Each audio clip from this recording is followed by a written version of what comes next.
example, a area that is adjacent to 3 apartment buildings, which we certainly have in the case law, well, they're members of the public that are using those buildings, but the people that are in control of the buildings are the only ones allowed to use them. They're the people that are paying rent.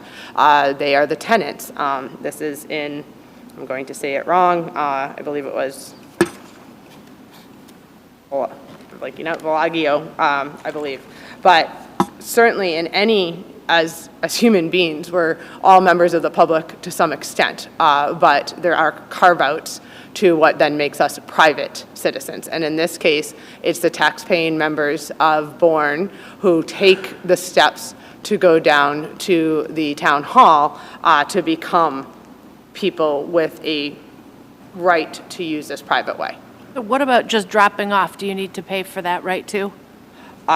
Again, I think if you were to just drop off a person who is going to a private apartment building, it could still be considered a private way.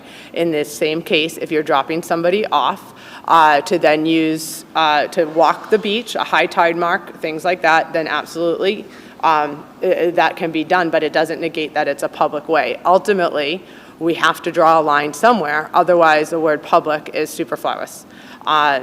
Couldn't a line be drawn, or argumentatively be drawn, where there's a gate or some type of, you need key code or something like that to get into a lot? That would clearly be private and the public doesn't have access to it. Of course, that might make it private, but the case law is quite clear that a gatehouse is not necessary. And in fact, we also have case law, such as Commonwealth v. Stonis, where there is a gatehouse, and yet that was considered a public way in that the license had a right as invitees.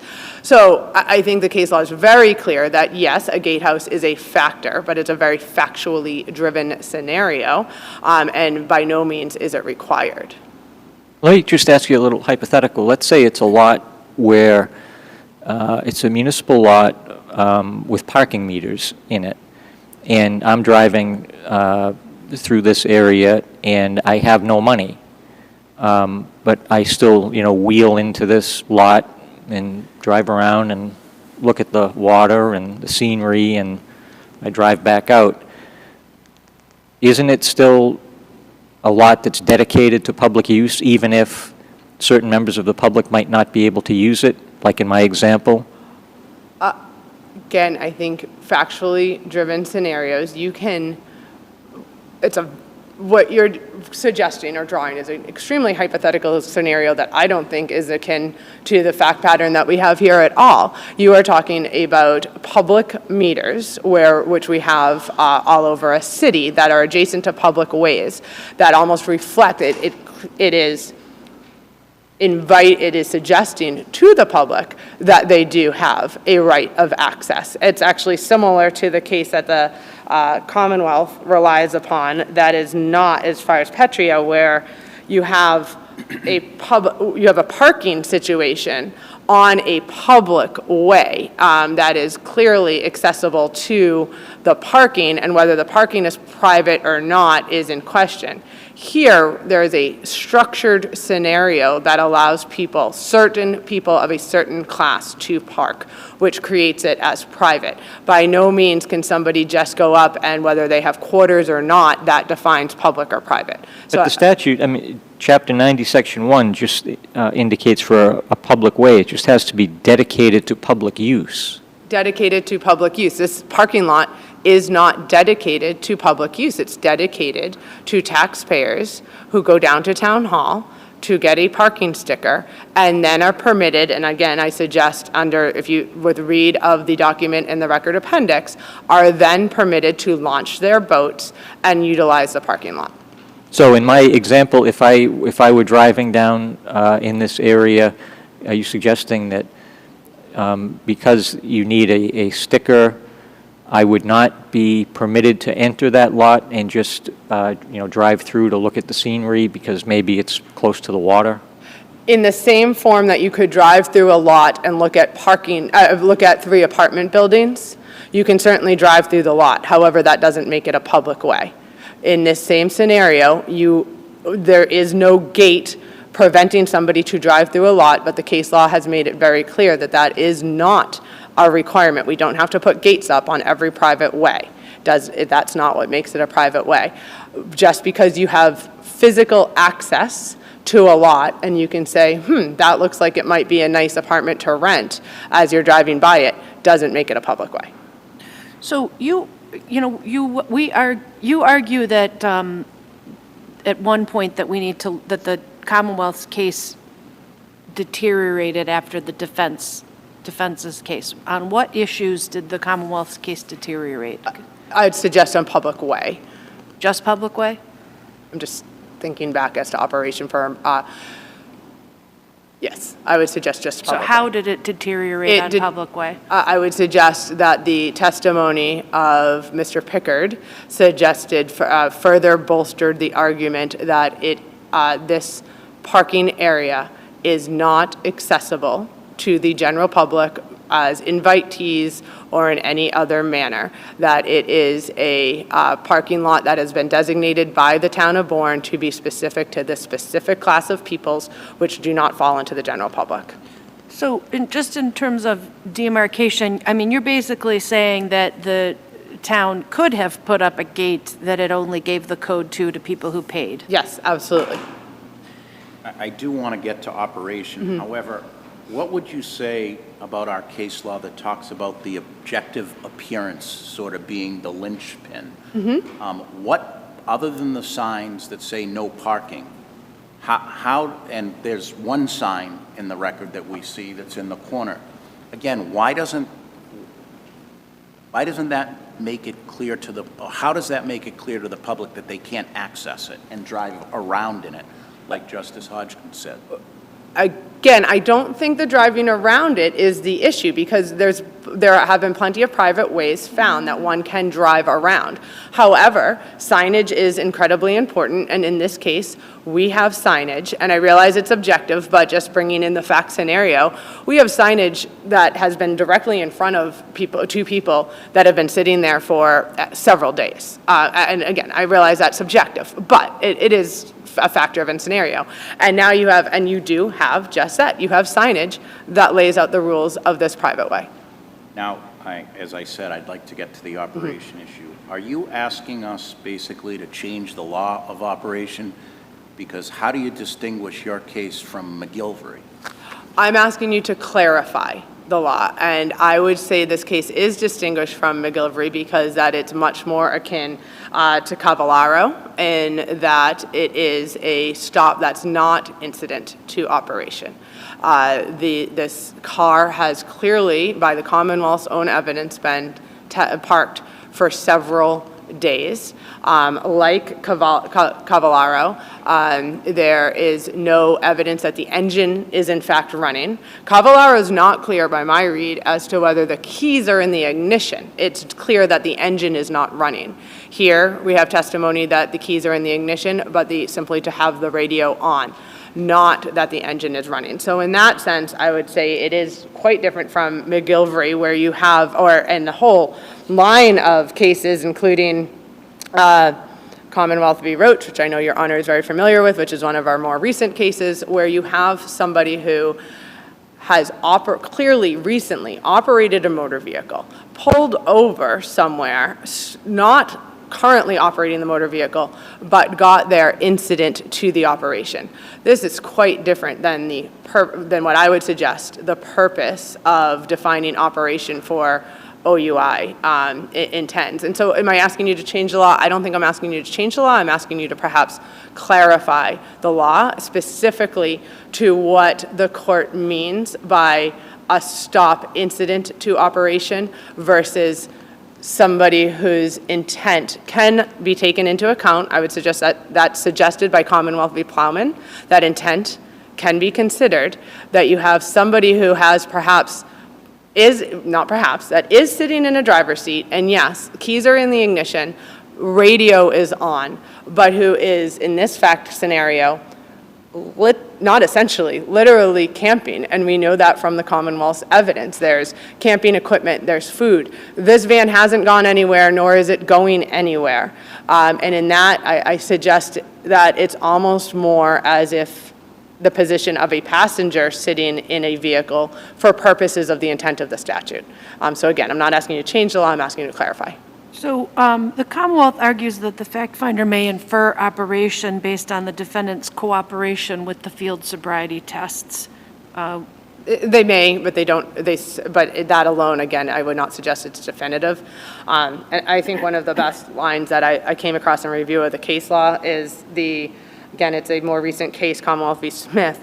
These cases are not to be meant to be determined as an ostrich, not with head in the sand. Not to be determined like as an ostrich. We don't put okay. our head in the sand with these cases. I thought it was a great line. And I think it's so pertinent to this particular case where we have two individuals that have been camping in a parking lot 4 days, and we happen to have somebody in the position of the driver's seat listening to a radio with a van that's not going anywhere. So there's this issue about the defendant not being able to climb over the center console, and where he's sitting, then he couldn't have gotten in, or you seem to be saying, well, maybe he climbed over, but he couldn't climb back. He realized that was a bad idea, which could definitely happen. Mm-hmm. It definitely could. And again, I don't want to go too outside the record on this, but we don't know how he got there. It's not clear from the record. What we do know is that he explained his physical incapacities. They were to the officer, and at that point he did not feel comfortable, and so he did, and that's the only time that we have evidence of the van being in motion, pull forward per the officer's instruction. Right, but nobody's contending that that part where he did operate the vehicle per the officer's instruction counted. Okay. Yeah.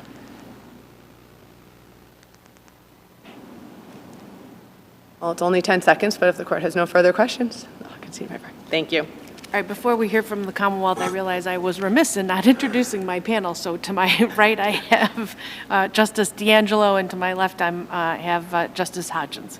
And with that, we can hear from the Commonwealth. Good morning. May it please the court, Rose Ellen Elcoury for the Commonwealth. The standard of review in this case is taking these facts in the light most favorable to the Commonwealth. And it's the Commonwealth's contention that, taken in the light most favorable, the evidence did permit an inference that this defendant operated the vehicle and that he operated it on a public way. So just pausing on that for a minute. So if a 10-year-old gets in their parents' car and puts the key in the ignition, or now just has the key in the car, and turns on the radio, are they impermissible, and they're sitting on the public street in front of their house waiting impatiently for their parents to get out of the house, are they operating a motor vehicle illegally? Worries me. With all due respect, Your Honor, I think knowing the 10-year-olds that I've encountered in my life, I would be concerned if they were sitting in the driver's seat. What if we said they were 15?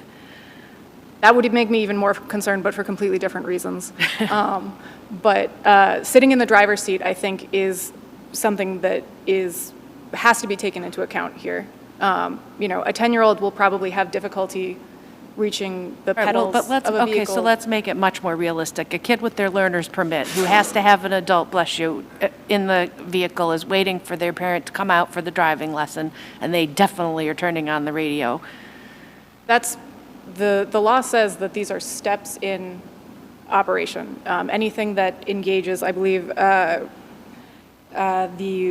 anything in the mechanical or electrical sequence that will set the motive power in motion, and that's from McGilvery. So yes, those are steps necessary to operation. The case law has been pretty consistent that, since 1926, a vehicle may be operated while standing still.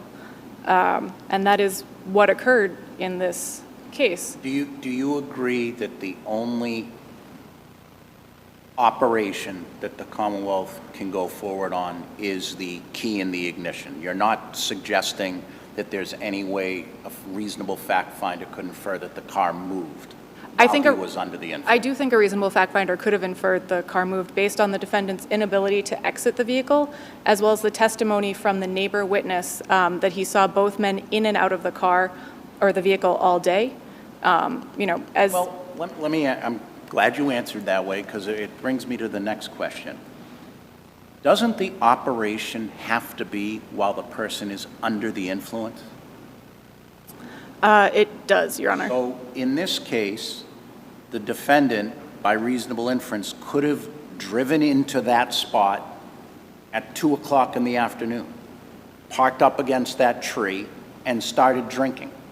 That would have been a permissible inference for the fact finder to make, just as it would have been permissible for the fact finder to infer that perhaps while intoxicated, he had parked the vehicle. Tell me how that inference can be made based on the evidence. There's There's no inference as to what time the drinking started. No, there was no exact evidence as to the time that the drinking started. I would argue that from the testimony of the Commonwealth's initial witness, it could definitely be inferred that drinking occurred consistently throughout the afternoon that day. How? Based on his testimony, he stated that he had observed different elements or different actions through the day. Do you mean peeing? Yes, public urination, I would say, does- is probably how a does- sign of... Lead a reasonable inference that they were drinking as opposed to that they were living in that car and they had to go to the bathroom. Given that there had been no complaints filed beforehand or registered with the police beforehand about inappropriate public urination, I think that's a reasonable inference. If people are intoxicated, one, they've been consuming a large amount of liquid, and two, alcohol moves through the body fairly quickly, and it also inhibits good judgment, which can also lead to public urination. Let me ask you a hypothetical that brings it more to nowadays a little bit. Let's say someone lives in an RV, and the RV is parked in a lot. We'll put aside the public way for a second. Those RVs need electrical power to heat it. It's their home.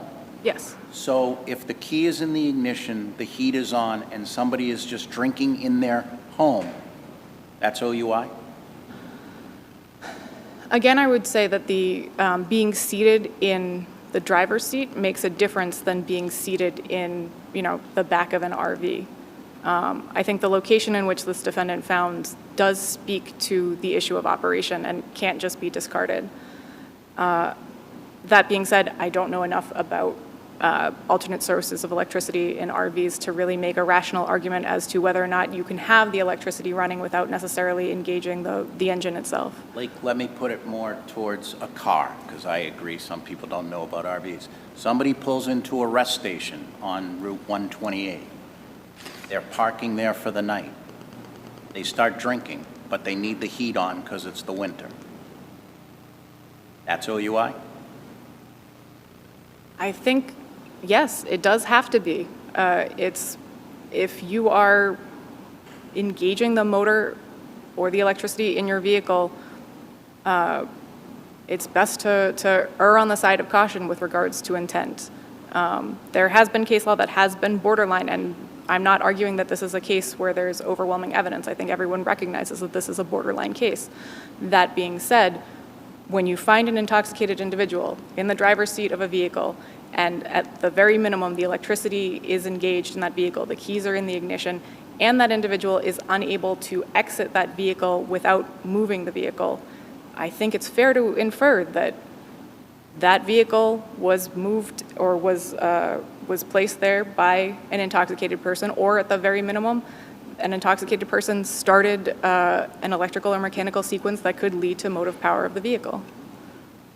Now, as I read the transcript, the prosecutor didn't really make too much of an argument about operation, pretty much just rode in on, well, the key's in the ignition and the power's on for the radio to operate, and that's it, and just kind of moved on from there.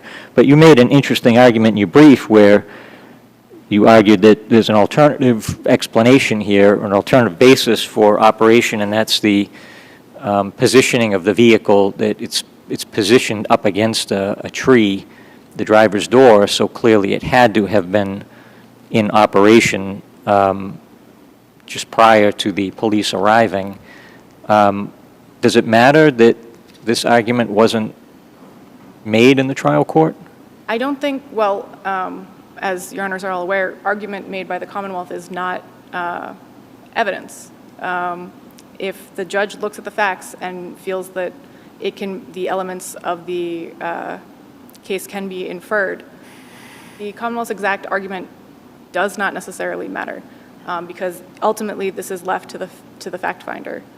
Where there is a close question, it is appropriate to leave the issue to the fact finder. I think it's Beltrandi, which is 89 Mass Appeals Court 126. It's a 2016 case that states that if an inference is reasonable and possible, basically we should allow the fact finder to decide. As I said, this is a close question, but Again, I certainly understand the inference you want us to draw that the car had been moved. I can agree with that. I guess I'm missing how the inference can be that when the car had been moved, he was under the influence, which I think that's a connection that needs to be made. I mean, on that note, I would argue that typically when you're sober, you tend to do a better job of parking than you do when you're intoxicated. It doesn't say the record, and clarify me if I'm wrong, it doesn't say it wasn't validly in a spot. It just said the spot he was in was up against the tree such that he couldn't open the door enough to get out. Right, and Sometimes I pull into a spot that's within the lines and my car hits the door hits the car of another and I can't get out. Maybe it's because of the way my body is. no, we've all been in that position, Your Honor, but typically I would, noticing that I'm trapped in my vehicle, readjust. And That's the inference we can draw, that since he didn't readjust, he must have been it's drinking. all of these inferences don't occur in a vacuum. It's taking all of the evidence and drawing on, as we are doing right now, personal experiences and personal knowledge of driving and parking that the jury had, that they made this inference that at some point this defendant operated this vehicle while intoxicated. It wasn't in the presence of the officers, but But you're saying even if that he never moved the vehicle, just because the key was in the ignition and the radio was on, that's enough for operation, right? yes, that is the Commonwealth's argument, and it was the Commonwealth's argument at the trial level as well on the motions for required finding of not guilty. So, I come out of my house this morning, I've parked close to the curb, so because of the storm, there's just a ton of debris behind my car wheels, but I look at my neighbor who's parked a good foot from this curb, and there's no debris behind their car wheels, and I'm thinking, maybe next time I should park further. But let's say, he's in the driver's seat, there's all kinds of leaves and stuff up against the wheels, so the vehicle has not actually moved for quite a amount of time, and he's just sitting in the driver's seat. And these days, let's assume it's a more modern car, and so he's got a key fob in his pocket. You don't have to put it in the ignition, and there's no radio playing. Is that going to be enough for operation? Sitting in the driver's seat with a key in the pocket and the What if the key is in the passenger seat? either somewhere in the front seat, enough to start the ignition or start the electricity, but the electricity or the engine has not been started, no, I don't think that's enough for operation. I think there has to be a step to engage the electrical or mechanical systems of the car, and that's what we do have here. So what if somebody else came and put the key in the ignition and turned on the radio while the defendant was sitting in the driver's seat? That would be a different scenario, but there was no evidence that occurred. There was evidence that the defendant's companion received a citation for illegal parking. The record doesn't exactly reflect what the citation was for, but it's a $25 to $50 fine. No, but I'm thinking about, young people who have a lovely life, and so, they're out somewhere at the side of a lake or the ocean, and they have the headlights on and music playing, and they want to dance, and so somebody's sitting in the driver's seat, but they're not, they didn't turn the engine on, or they didn't engage the radio or what have you. And so I'm just wondering if that person then could be found to have operated under the influence. If that wasn't the person who engaged the vehicle, then I don't think they could be. I think it has to be the person who engages the vehicle who can be held liable for a DUI, just as if a drunken person leaned over the passenger seat to engage the car. I think it would be almost impossible to make a case that that person should be convicted of an OUI. Can I talk about the public way? You mentioned the citation. Yes. Is it a fair inference based on the transcript that the citation was for accessing the lot as opposed to parking in the lot because of the imprecise questioning? I think that could be an inference. Again, the standard is in the light most favorable to the Commonwealth, which I would argue would put it as an illegal, a citation for parking where one is not permitted to park, as opposed to where one is not permitted to be. Would that make a difference?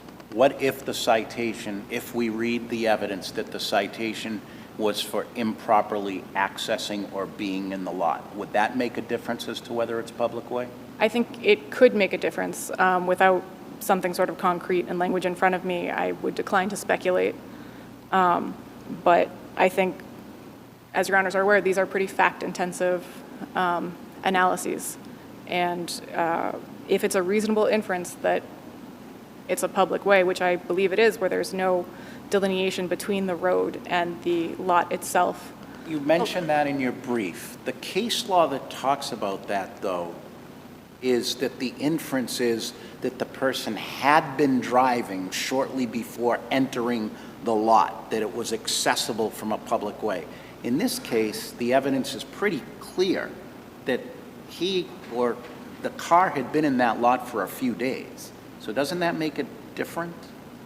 It has an impact, but as your honor pointed out before, the public urination for two men living in a van for 7 days had not been an issue beforehand, and that does imply that the van probably or could have been in and out of the lot during that period, returning consistently. Or at least moved, not necessarily moved in and out of the lot, but at least in, rolling, forward or backward, right? Potentially, yes, to accommodate, I think they had beach chairs and some set up outside of the van as well as inside of the van. So if you have a definitely private lot, it says, parking, but pay the machine like they have.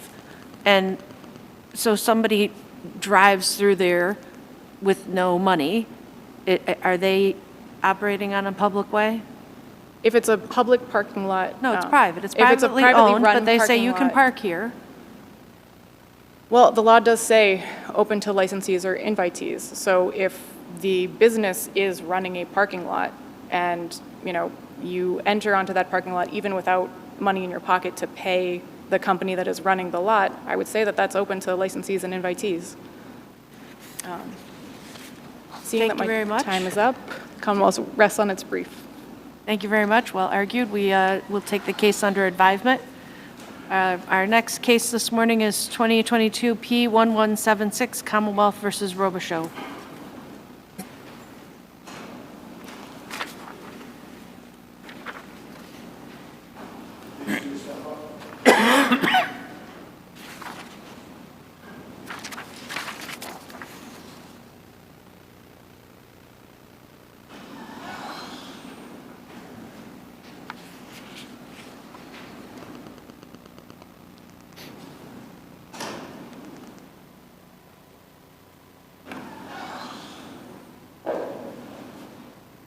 Good morning. May it please the court. My name is Tim St. Lawrence, and I represent the defendant, Michael ROBICHEAU. Although the face of the indictment itself did not identify the specific act upon which the charge of assault and battery was based, we submit to the court that the record as a whole makes it apparent that it was based on the allegation that Mr. ROBICHEAU pushed Miss Almeida in the woods behind the house. We submit that that's what the prosecutor stated on the record at the trial.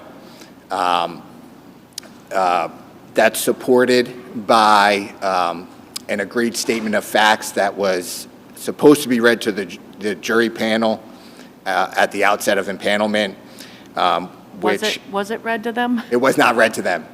It was not. But I think it goes to show that the Commonwealth was agreeing that the act of assault and battery was the push in the woods. It makes sense. I'm sorry, Judge. Was there anything prior to trial and any discovery that put the defendant on notice that the defendant had kicked the victim while taking the chain?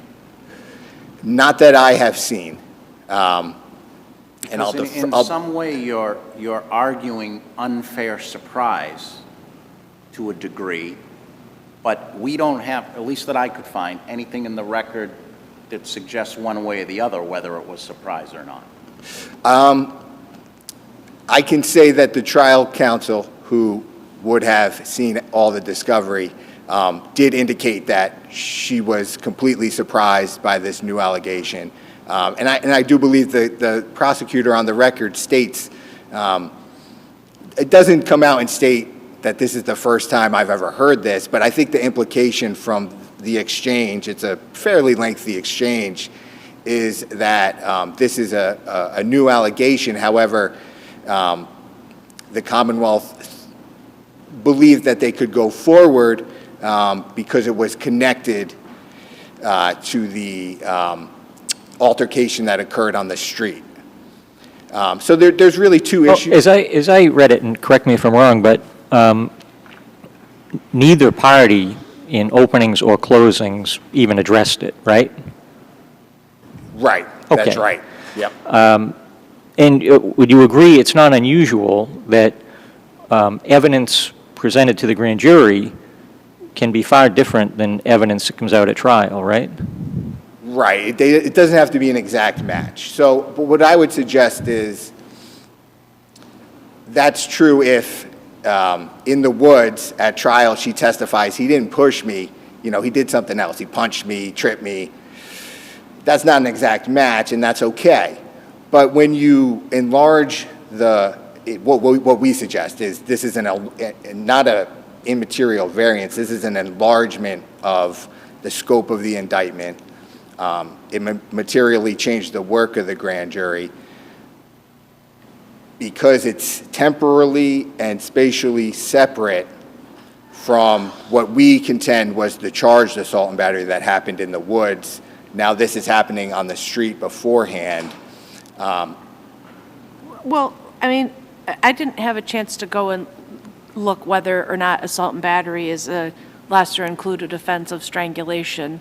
But leaving that aside, if he grabbed her arm with enough force to cause the watch to pop off, could that qualify as an assault and battery? I think it could. And if he grabbed the necklace but somehow didn't choke her with it, but like the jury concluded he grabbed the necklace, could that be assault and battery? Yes, and the problem, if they charged it as a continuous assault and battery, is you are going to then have these duplication problems. So if he's convicted of both the strangulation and the assault and battery, which I do believe is a lesser included, so it makes sense that the Commonwealth divided this case up the way that they did, by act. The pulling of the chain is the strangulation. The pulling of the wristwatch is the robbery, and then the push in the woods is the assault and battery. Couldn't defense counsel have asked that the jury verdict slip be more specific as to acts? She could have, absolutely. Whether the judge would have agreed to that, I don't know. He did give, I just want to try to recall whether she asked for a specific unanimity instruction, and I can't standing here remember. I know the judge gave a separate and distinct act instruction as to the strangulation. So he said you can't find the assault and battery and the strangulation can't both be based on the pulling of the chain. But we just don't know because it was not guilty on the assault, on the strangulation. It was not guilty on the wristwatch. And then you have this kind of new allegation of the kicking in the street. So there's kind of two issues that we raised. The first being that, they had to prove that push in the woods, and they didn't. we think that was a failure of proof. But even if you disagree and say, look, the grand jury heard about the pulling and they heard about grabbing the wrist, so that's an assault and battery. We think it's, you know, a continuing kind of crime here. We still think that allowing the jury to convict on the kicking was a problem. Yeah, but the, I mean, as you present it, and it has some surface appeal with what you're saying, and I can understand it, but it's not like the Commonwealth sort of, you know, pulled one over on everybody here without any consequence, because the remedy for something like this is cross-examination. And that was done very effectively, as I read the transcript, by counsel, that specifically counsel asked about, well, the kicking, you never mentioned that before, right, to the victim? And she admitted it. Yeah, no, I never mentioned it before. Ooh, I mean, that really hurts someone's credibility, wouldn't you say? Right, it's a point on cross-examination, absolutely. And there was some acquittals here, which may have something to do with the credibility of the victim. Wouldn't you agree? It could, absolutely. We just don't know because we're not, you know, in the jury room, but it could be, yeah. But I think that gets back to maybe my first point is that there's no indication, and I think we have to hold the Commonwealth to prove the crime as it charged the crime. And there's no indication that this was charged as a continuing assault and battery. But see, what you run into trouble with that, though, is the charging instrument, the indictment, is dictated by statute. So, Chapter 277, Section 79 defines assault and battery, or it actually prescribes the form of the indictment that A.B. did assault and beat C.D. I mean, that's it. Right. So nothing more is required. There is no requirement for any specification as to, all right, was this a kick, or was this a shove, or a grab? I mean, that's it. So the form of the indictment was proper. There's nothing indicating the grand jury presentation was improper. The victim didn't testify, which may explain part of the problem, but that was appropriate. Police officer could testify to what the victim had told her, told the officer. So I'm just trying to understand, at what point would you say the Commonwealth made a misstep here? Because it's not evident to me that the Commonwealth made a misstep. It's just that the witness changed her story, which does happen. Which does, right. And it is a difficult position. I'm not necessarily saying the Commonwealth made any misstep other than, you know, it presented its case to the grand jury one way, and then when they were unable to prove that at trial, they tried to point to other acts that were charged as different crimes. But they didn't, though. This is what I was saying earlier. As I read the transcript, the Commonwealth didn't point to any specific assault and battery. It was almost like it was an inconsequential charge. The Commonwealth is focused more on the more serious charges, which is understandable. So neither party really addressed where the assault and battery took place.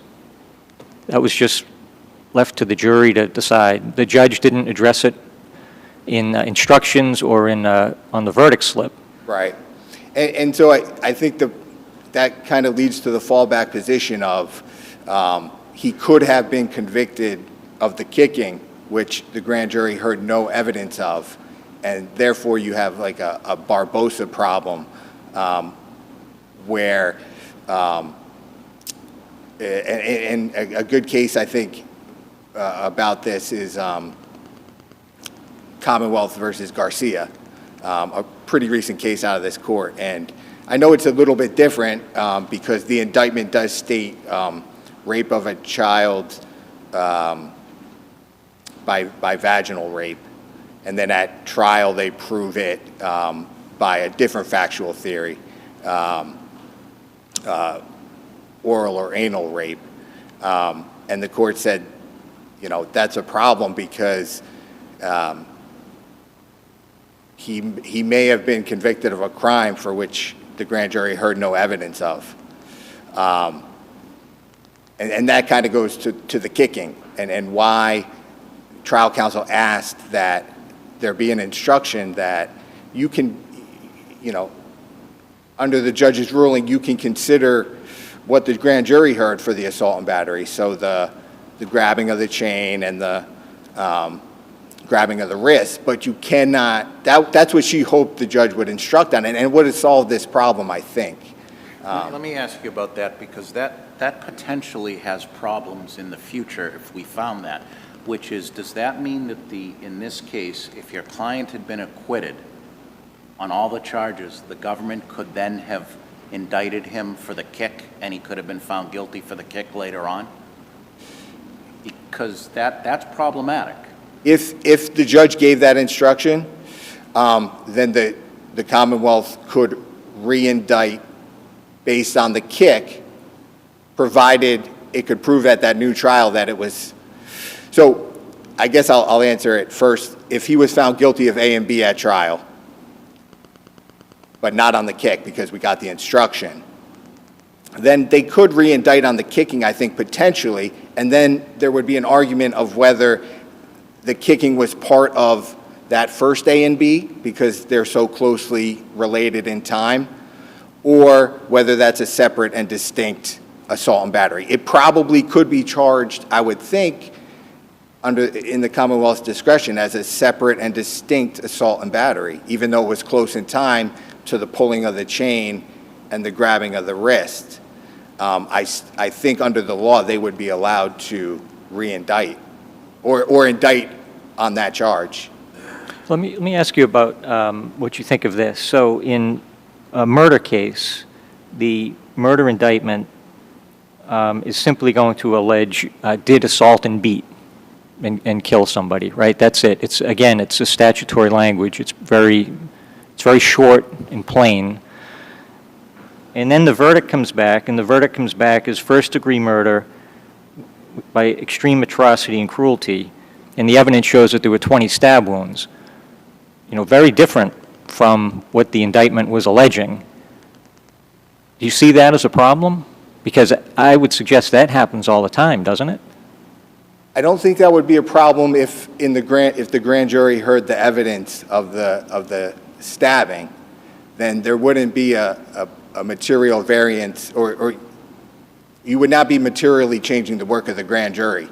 So an indictment can be, like you said, it's statutorily allowed to be short and sweet like that, and then I think we have to get behind that to see what the grand jury heard. And then when again, I know I kind of touched on this, but the parties kind of agreed a week before trial that this was going to be read to the jury, and it's the push in the woods, and you know, that's a different time and place, and you could even say Mr. ROBICHEAU, you know, initiated the break in the action by running away. So it's different. I could see if the victim's running into the woods and Mr. ROBICHEAU is chasing the victim into the woods, then it has more of a continuous assault and battery feel to it. Whereas he initiates the break, I think that's a significant. I see I'm out of time. Well, I did want to ask, did the record indicate why they didn't read the agreed upon statement to the jury? I think the judge just said on the record it was his mistake. He wished he had done it and he forgot. That happens. Yep. All right. We'll have to leave it there. We'll hear from the Commonwealth. Thank you.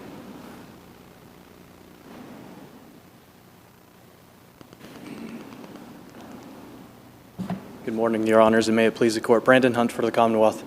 The Commonwealth petitions that the conviction should be affirmed because there was no improper variance between the trial evidence and the evidence presented at grand jury.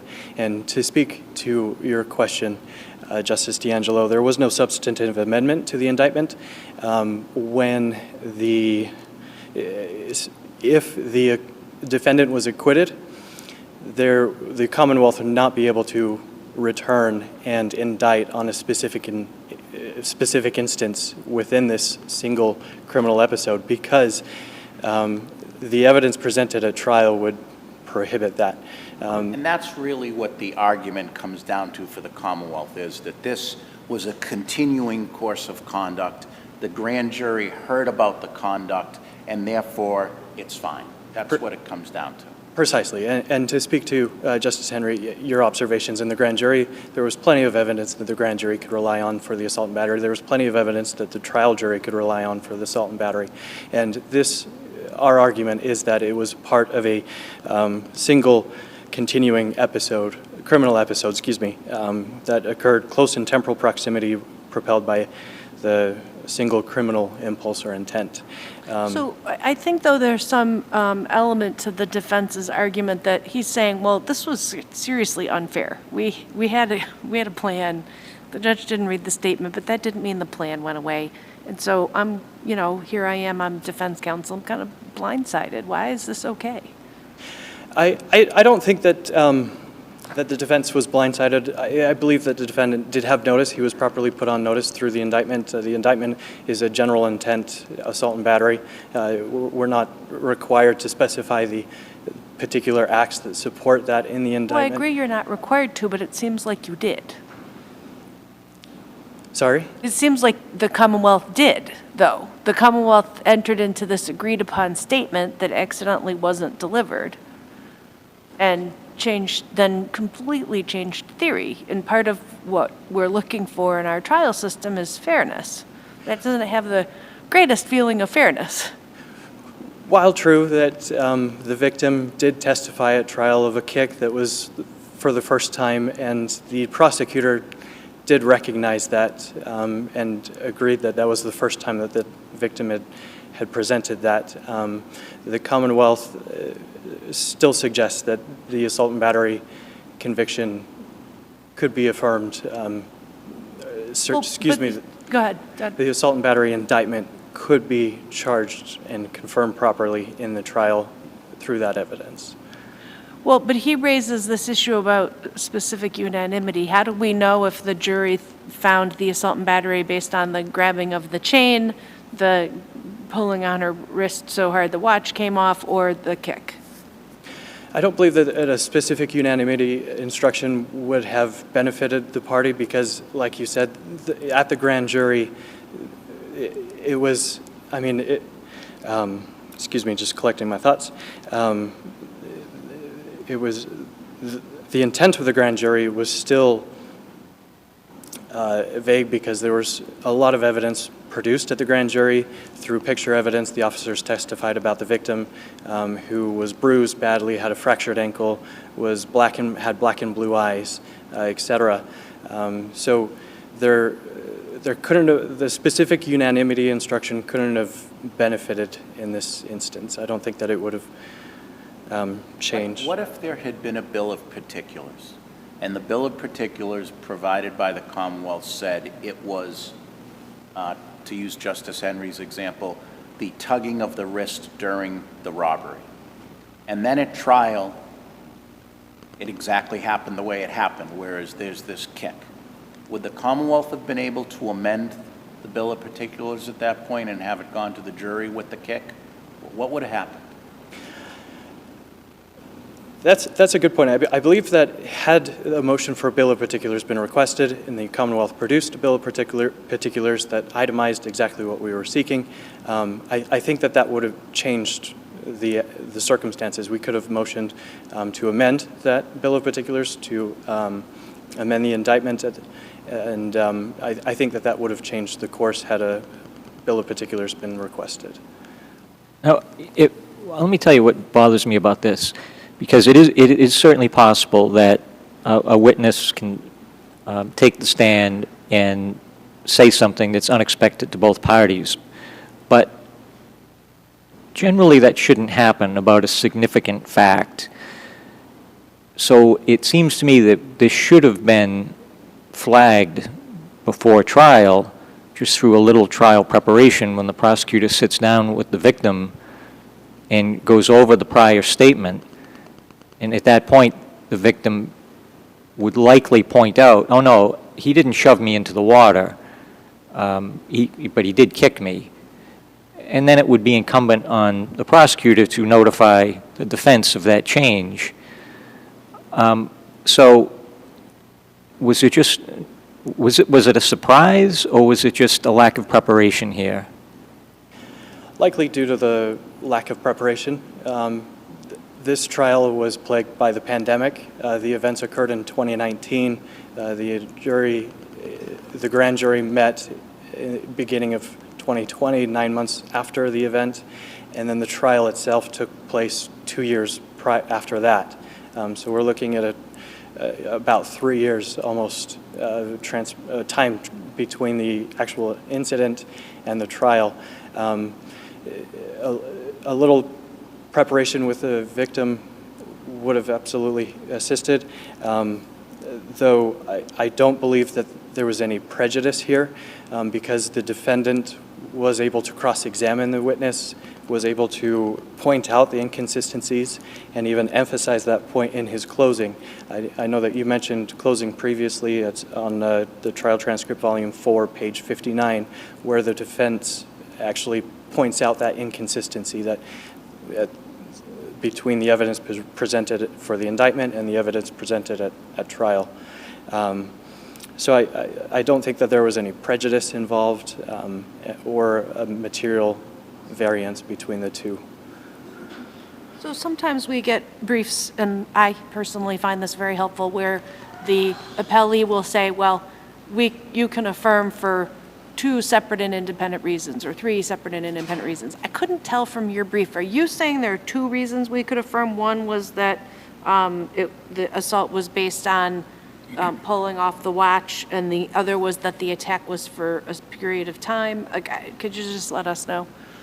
Yeah, I think our primary argument is that the act itself was a single criminal episode, and part of that criminal episode, there was a push, there was a kick, there were several other items that could support an assault and battery, but that there was no material variance because the events transpired in close temporal proximity. Does that answer your question? Yes. Let me just ask you about the other issue on sentence credit, because I found this a little odd as well. The Commonwealth repeatedly opposed sentence credit before the trial judge, and evidently persuaded the trial judge to take that route. But now, on appeal, the Commonwealth has changed course, and you're readily agreeing to the sentence credit. What changed? Within the record appendix, Your Honor, there's a notice from the Sheriff's Office of Bristol County that Mr. Robichaux was being held in Bristol County on both a charge occurring in that county as well as his arrest warrant out of Quincy related to this event. That shows that he was being held on both charges and that the jail credit should apply. Did the Commonwealth not know this before? I'm unaware if the prosecutor had that knowledge at that time, but... And isn't the issue of sentence credit moot at this point? I'm sorry? The defendant served his time, right? It was only a 15-month sentence, so he would have been out in the fall of 2022, or worst case, maybe 6 months later. So isn't that moot at this point? So you're conceding a point that's moot, right? Yes. Okay. We do still encourage you to concede when you should. Thank you. In closing, the Commonwealth points to this court's decision in Clayton that there is no requirement there be an exact match between the evidence presented at trial and that presented to the grand jury. And if there are no further questions from the panel, the Commonwealth rests on its brief. Thank you. Thank you very much. Nice job. We will go to our third case, and then we'll take our mid-morning break after the third case. 2023-P-527, Commonwealth versus Mohammed.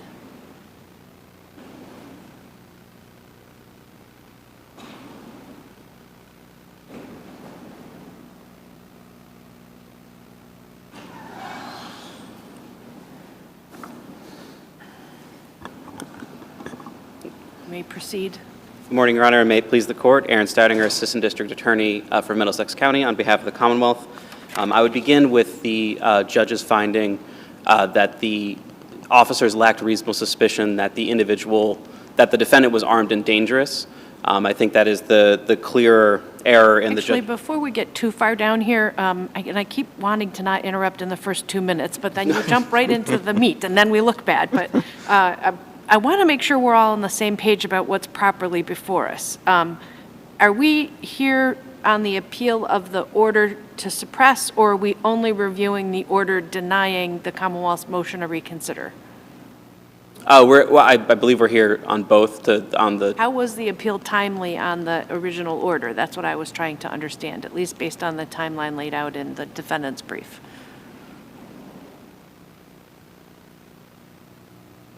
It looked like there was no appeal. I don't know how quickly the motion to reconsider was filed. The motion to reconsider was filed within, I believe, it's about 10 days. It's filed on the 3rd. Okay, all right, yep. That's fine then, okay. Okay. And so on the armed and dangerous issue, I think that's the clearer error of judgment in the decision on the motion to suppress, in that at a bare minimum, the judge makes a finding that the officers receive a 911 call reporting a fight where the individual was yelling and screaming, where the defendant was yelling and screaming at employees of the Papa John's and had shown a handgun. That is enough at that moment for determination of a reasonable suspicion that this individual is armed and dangerous. It's an argument that escalates to the point where the defendant is willing to pull out and show a firearm. So we have this situation where they're looking, actually I ended up being a little bit unclear, but they're looking for a white Toyota. I was unclear if it was actually radioed out that it was a Corolla. But they see a guy in the Camry with the license plate that is got some similar letters on each end, but the middle is different. Was there any testimony? I mean, the defendant says there was no testimony that the defendant driver matched the description, the physical description of the suspect. Do you agree with that? There's a general description of the individual as a Middle Eastern male, but again, I don't think that would matter. I think the description of the vehicle. I'm saying, though, that the police officer who pulled over the defendant, was there a description that he thought he matched the description given? There was no testimony from the officer who pulled over the individual that stating that it matched the physical description that he was given. The dispatch was given out, but yes, it's correct that there was no testimony regarding, I believe it was Officer Mesoaudi, when he pulled him over, that he matched that description. But again, I don't think that would matter in this context, given the temporal and geographical. No, it's helpful for us to just really understand the parameters. Similarly, there's no testimony the defendant made any furtive gestures, right, or offered any resistance about being stopped. Exactly. The testimony was that he was compliant when he was pulled over. But again, I think given the description of the vehicle, which match nearly to the defendant's vehicle. There's some difference between a Corolla and Camry, but I personally can't tell the difference between a Corolla and a Camry, but some may be able to. Yes, but the police officers on the streets can. Yes, but it doesn't matter when it's a minute away and a couple minutes and a mile away from the location, heading in the direction that witnesses reported the vehicle moving. It would be a different question if we were talking about an hour later with 3 or 4 license plates digits that are off. We're talking about minutes later. The likelihood that a white Toyota is minutes away, is a mile away, a few minutes after this event, heading in the direction that witnesses state it's heading, is I forget how I began the sentence, but it's very unlikely that there would be another Toyota that matched that description. And so, and we're talking about reasonable suspicion. We're not talking about probable cause. We're talking about officers investigating a report that an individual was involved in an argument and brandished a firearm. So let me ask you about that. So the call that comes in based on the first witness's testimony, the testimony is 6 people fighting, no weapon shown. And then it turned into 6 people fighting with a handgun shown. Was the 911 call admitted into evidence? The 911 calls were unfortunately not admitted into evidence. Why can't the judge find credible the first statement but not the second statement? I believe he could have, but he didn't. He does find that a firearm was shown. His finding... He doesn't say when. He doesn't say when that was known to the officer who ends up stopping the car. Isn't that what the crux of Judge Doolin's decision is? Is the person who stopped the car at the time he stopped the car didn't necessarily know about a gun at that point when he stopped the car? Respectfully, I don't necessarily believe that is the crux of his decision. I do believe he makes a finding that they receive a 911 call that a weapon has been shown, and that's enough to justify the stop of the vehicle. And regardless, I think it's implicit in his decision that he is finding that the individual was the second call that a firearm had been brandished, because he makes a decision that they can't identify this person as the person who did that. He could have certainly made the finding that there was no weapon shown, but because the basis of the decision is the identification of the vehicle, I believe he implicitly finds and agrees with the testimony that that they were aware that this individual had been involved in an argument and showed the firearm. So I'll agree the findings were a little sparse about what happened at the beginning here. But you say that the judge allied at a finding that the defendant was involved in a physical altercation with the store manager in which the manager took the defendant to the ground. The defendant, he argues, he didn't ally that. He discounted it because the Commonwealth failed to prove that the store manager's report to the officer on the scene was relayed to the officer who stopped the defendant before the stop. So first of all, let's assume you're right, that the judge did ally to this. What would such a finding have on the reasonable suspicion calculus? I don't think it's necessary. I just think it adds to the reasonable suspicion calculus. Like I said, it's the Commonwealth's position that the initial 911 call of screaming and arguing and a firearm shown is sufficient. I only mentioned that he fails to provide the full context of the factual findings because it only increases the heightened suspicion that these officers had that this individual was armed and dangerous. It's not simply just an argument where a person happens to have a firearm on their belt. It's an argument where it rose to the level of a physical altercation. Admittedly, it's the manager who shoves him to the ground, but the individual then goes to his vehicle, reaches into the center console, returns, brandishes at it while threatening to kill the individuals at the restaurant, then returns to his car, kind of does a double take where he puts the firearm back in, takes it out, puts it back in, and then drives away. This report that Officer DeRochers is receiving from the witnesses is one of someone who is so agitated that he's contemplating using a firearm. And the reason I say that his factual findings kind of sum up this finding a little too quickly is he's perfectly capable, and he shows that he's willing to discredit the officers. He does so with the Miranda issue. He says, I don't credit them with respect to that. I think in this decision, he's merely giving way too broad of a stroke of a summary of what was the screaming and argument. All right, so I understand your position to be that that the radio description where it says a gun was shown, that was enough for reasonable suspicion. You don't Yes. need more. Okay, and the defendant argues quite strenuously that you are wrong about that. So why is the defendant incorrect? The defendant's incorrect is because this factual situation is very distinct from the cases of mere possession. It's obvious that if this was a report of an individual, a suspicious-looking individual who had a firearm, that would not be enough. This is a report of somebody fighting and getting in an argument to a level where they're willing to show a firearm. I don't think we really need to spend much time splitting hairs as to what show means. It's not possession. There's no world in which he's merely in possession of a firearm. This is one where he has taken an active step of taking out the firearm and brandishing at the victim. So would it matter if he had instead well, let's say he brandished his gun, but he said, and I'm licensed to carry and I'm going to shoot you. Would that matter? No, it wouldn't matter at all, because it's still an assault with a dangerous weapon. He's still threatening to harm these individuals at the restaurant.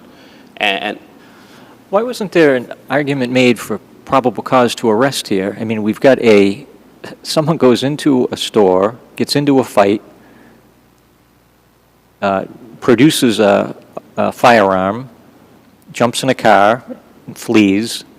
There's a description of the suspect, there's a description of the vehicle. Vehicle is stopped in the direction of flight, only a mile away. Why is there a probable cause argument? Probable cause to arrest? And I believe there would be probable cause to arrest. It wasn't argued below. I don't exactly know why. But yes, I do believe that there would be probable cause to arrest, and this would simply be a search incident to arrest in that situation. But for whatever reason, the argument was not made below. And what about the role of the horizontal collective knowledge doctrine in this? And I think here it's clear that this is not horizontal collective knowledge. This is, if anything, vertical knowledge from Officer DeRochers. He receives all the information from the witnesses, the 3 witnesses at the restaurant. He radios out, be on the lookout for this vehicle, be on the lookout for a white Toyota. They pull over the white Toyota, and Officer DeRochers arrives, and arrest is not made until after he's present. I think at that point, he is the possessor of the information that is then conveyed as part of the collective knowledge doctrine to the other officers making the stop. And Okay, but at the time, it doesn't seem like DeRochers would have had time to get the whole statement at the scene and then make that radio statement before the stop, right? Because, I mean, you'd have to be interviewing, he interviewed at least a couple of people on the scene. And you're saying, well, it was within minutes, and the stop was within minutes, and it was within a mile. yeah, and I think it's important that the arrest and the search does not occur until Officer DeRochers arrives. The judge's finding is that the person is stopped. He is brought out of the defendant is stopped. He's brought out of the car. He's brought to the back of the car, placed in handcuffs for safety concerns. But then it's when Officer DeRochers arrives minutes later that the arrest is made and the search is made. And I do think it is important that when the search is made, the officer who performs the protective frisk of the vehicle goes directly to the center console. I think that really shows that Officer DeRochers had conveyed the information regarding that the witnesses had provided at the restaurant to other officers. They're going directly to this place that witnesses had identified the defendant as placing the firearm. I think it's clear that at this point, Officer DeRochers, as the holder of the information, has conveyed it to the other officers.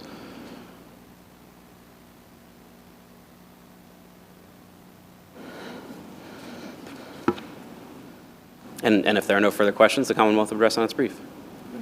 Thank you very much. Thank you.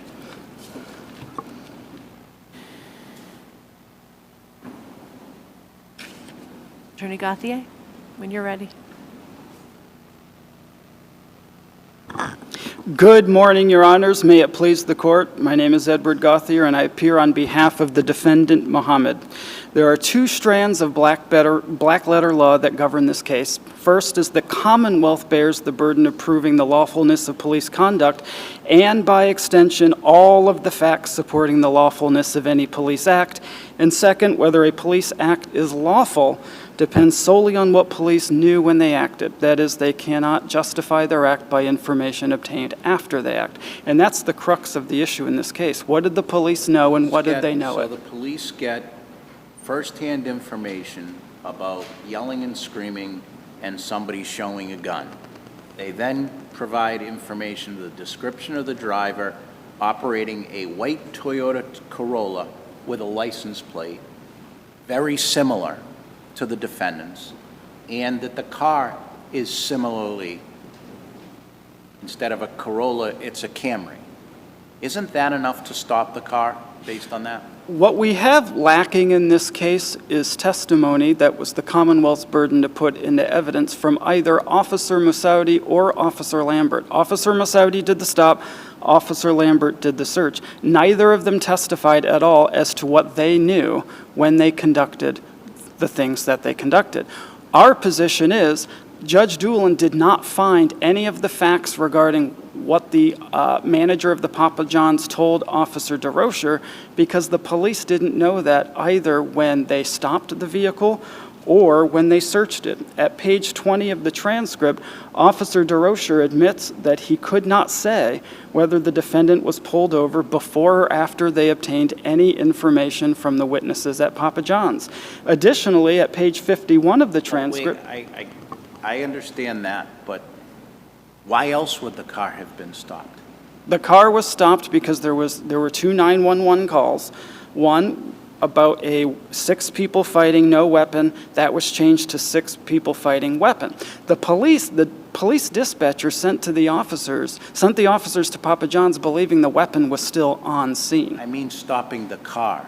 How did the officer stop a white Toyota Camry if he didn't know anything about what color car or description of the car that was put out? Can't we make a fair inference that he had a description and that's why he stopped the car? That's the only inference that could be made. That stop was made within 1 mile of the Papa John's, within a minute, 2 minutes, or 3 minutes. So that information at least was in the possession of Officer Moussaoudi. The description of the vehicle, perhaps a description of the individual as a Middle Eastern man. There was never a description more than that of the driver. So you agree that the stop of the car, it's a fair inference that the officer had a description of this car being involved in some criminal activity. You agree that that's okay? The only fair inference I would acknowledge is that Officer Moussaoudi would not have stopped this particular car if he did not have the relay of the description of the car, correct?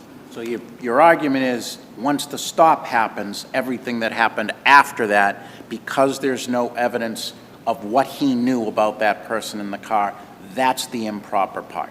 Yes. Judge Doolin did not address the propriety of the stop, so I believe we have to assume that he found it lawful, as well as the exit order and the frisk. In reality, it really comes down to the lawfulness of the pat frisk, but... Yeah, but hold on, but let me just go back to this, because I think you, if I heard you right, you were indicating that police had no information about the gun in the car, but as I read Officer Lambert's testimony, he first went to Papa John's and spoke with DeRoche, who said a male had displayed a handgun, and then he left for the motor vehicle stop, and then he retrieved the handgun out of the console. So clearly he was operating on the same information that DeRoche was operating on, so they had communicated. I don't believe from the testimony we can infer that he knew everything that DeRoche knew. He didn't. There's nothing to say that he spoke to any of the witnesses. He simply knew that there was a handgun shown. Isn't that enough? That a handgun was shown? So... It's pretty significant, isn't it? That there was a handgun? A handgun during a fight, and that someone had fled, and then he learns from other officers that they've detained somebody. We don't know. See, the problem we're having with the case, and what I believe Officer Doolin had, is the way the Commonwealth put the evidence in and the way the officers testified, they didn't really put in a clear timeline of exactly what happened in each step. So what exactly did Officer Lambert know when he conducted the... Okay, so let's break that down, though. So let's say that the call on the radio was there was a fight, a gun was flashed, and the person who flashed the gun left in their car with the gun. Then would you be challenging the stop? If there was an altercation, a threat with a firearm, a description of an individual in a vehicle, and that vehicle was found immediately next to the locus of the altercation, then we probably would not have a good position to challenge the stop of the vehicle. But that's not really what happened in this. In the 911 call, we don't have that specific level of detail. We just have 6 people in an altercation. We don't know who made the call. The 911 calls were not introduced into evidence. There was no way for the judge to assess their veracity or even what they were. It was really a second-hand account of the 911 call by the testifying officer. So, all right, I mean, the Fourth Amendment, at bottom, whatever argument you're making, it has to be, the touchstone is reasonableness, as the courts have repeatedly said. Of course. So there's a report of a fight, report of someone who has displayed a handgun during that fight and has fled, what are the police to do with that information? And when they see a vehicle that matches a description, do they just wave to it as it goes by? Well, At what point are the police authorized to take some action here? Well, Judge Doolin found that the individual that was described by the Papa John's manager as being belligerent, waving a gun, was not in any way consistent with what the police came upon. What they found was a cooperative guy in the car. He was compliant, he pulled over, he was respectful, he didn't make any furtive gestures, there was no pat frisk, there was no Miranda. Judge Doolin cites Narcisse. There has to be a belief that this individual was armed and dangerous. And the judge found that at that time, during the interaction, he was not armed. But two things. One, they had information that someone was armed, so they did have that information. And I noticed you cited Terry v. Ohio. In Terry, police officer frisked an individual, but there was no information that that individual was armed in that case, and yet the Supreme Court said that was a proper frisk. So here we have far more information than was in Terry. We have information that there was a handgun displayed during a fight. Isn't that enough? So Terry requires that a police officer have a reasonable belief that an individual is armed and dangerous. Those are the two words. In this case, I believe an inference can possibly be drawn that the defendant, although he was never identified with any features or any description, perhaps we can say, yes, he's armed. Being armed is not enough for a protective frisk. It has to be armed and dangerous. The police didn't run a check to see if he was licensed to carry. There was nothing that the judge found. The judge actually found to the opposite, that he did not, when he was removed from the vehicle, when he was handcuffed, when Officer Lambert frisked the vehicle, that he was at that time dangerous. Yes, perhaps what happened at the Papa John's, you could infer that he was armed, that he had displayed a firearm. But at the time the search is made, he has to be armed and dangerous. That's the standard from Narcisse. Why is it not enough that he flashed a firearm and said, "I'll kill you"? So we are at the point where we don't agree with what the police officers knew when they conducted the search. Our position, I will agree that our position weakens terribly. Weakens what? Terribly, if you consider each and every fact, all of the details of the Papa John manager's statement to Officer DeRocha, if you consider all of those facts and you believe all of those facts and you believe that Officer Massaudi knew those facts and you believe that Officer Lambert knew those facts before they respectively stopped and searched the vehicle, then our position on the legality of those acts is weakened. We will acknowledge that. However, our position, and I believe it's fairly inferable, Judge Doolin, we will agree, did not give the most thorough rendition of these facts. But the fact that he did not mention any of these statements from the Papa John's manager, the only fair conclusion that this panel can draw is that he, sitting and listening to the three witnesses, simply did not credit that the officers knew any of this when they acted. Remember, none of the people, not Officer Lambert, not Officer Massaudi, ever testified to knowing any of this when they acted. How can we credit, then, Judge Doolin's finding that Police Officer Massaudi ordered him out of the car but did not pat, frisk him, or place him in handcuffs? If nobody testified to that, how do we credit that? I believe it can be credited because if an officer pat frisks somebody, it would be natural for him to testify that he pat frisked somebody.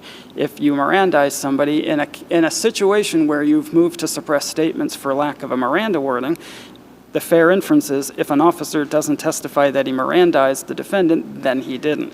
In this case, if the officer doesn't testify to handcuffing or pat frisking or reading rights, in the context of a hearing on a motion to suppress, I believe it is a fair inference that if Officer Massaudi did not testify to taking a particular act like that, then it didn't happen. Officer Lambert did handcuff the defendant when he arrived on scene, and then he conducted the search of the pat frisk of the interior of the vehicle, which revealed the handgun, and it was 5 to 10 minutes after that, according to the testimony on transcript 51, that Officer DeRocher arrived on the scene. So I'll be frank, I wasn't the attorney at the hearing, so I got this case only after all the evidence. And for me, frankly, it wasn't that easy to see the timeline. It was a little tricky.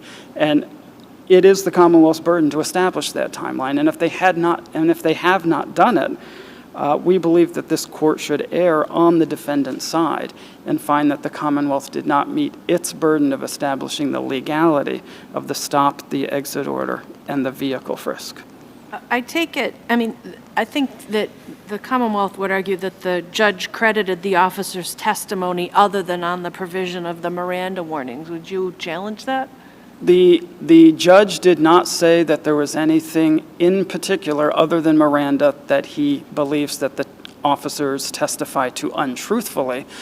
I believe, based on reading his decision, that he didn't credit simply the timeline, that all of this knowledge. But again, that's not discrediting the officers, because none of them testified to it. Well, except Officer Masudi, who is the one that stopped the car, correct? I want to make sure I... Yes. He testifies that he hears all of the calls, because he says, and I can hear all the officers working and talking over the radio. So if you credit that, then he does hear all of the stuff about what the witnesses told DeRocher, doesn't he? There was no evidence that Officer DeRocher put all of that over the airwaves. And there's no testimony by Officer Moussaoudi or Lambert that either that Officer DeRocher put that over the airwaves, or that they heard it, and acted on it after hearing it. But again, this goes back to what I was saying about Officer Lambert. On page 41 of the transcript, it says, this is Officer Lambert testifying. Question is, what, if anything, did Officer DeRoches tell you? So this is when he's at Papa John's with him. Officer DeRoches told me that a male displayed a handgun at the Papa John's. And what else did he tell you about the male? That he was possibly Middle Eastern. So clearly, there was some sharing of this information.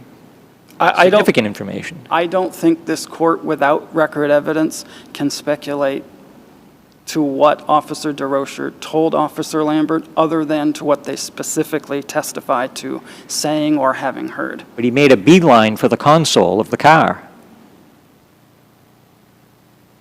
He did. Just coincidental?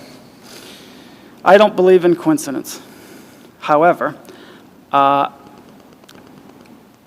perhaps we can infer that he was told that there would be a firearm in the center console. So the Commonwealth relies on a case called Commonwealth versus Ancrum, 65 Mass Ep. At 648 to 649 for this. This is the car where they stopped the newer model Cadillac, red Cadillac, they received a report about a red Cadillac, but they stopped a green Cadillac. Why do you think that case is distinguishable?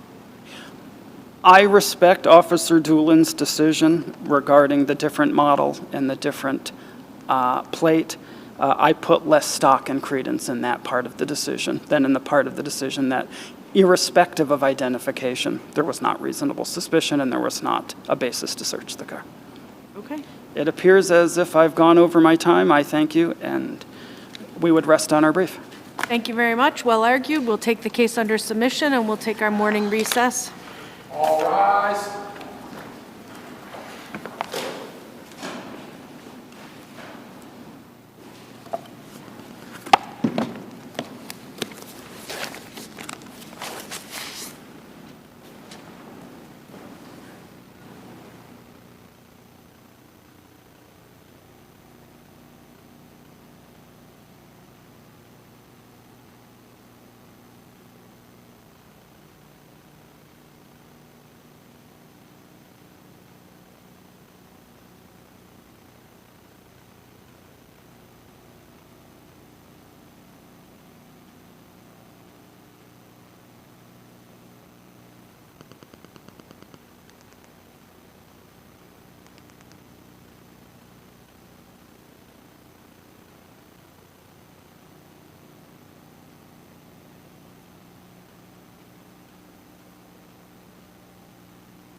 showing the courtroom.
Welcome, I'm still Justice Henry, she, her, and I'm still joined by my colleagues, Justice D'Angelo and Justice Hodgens.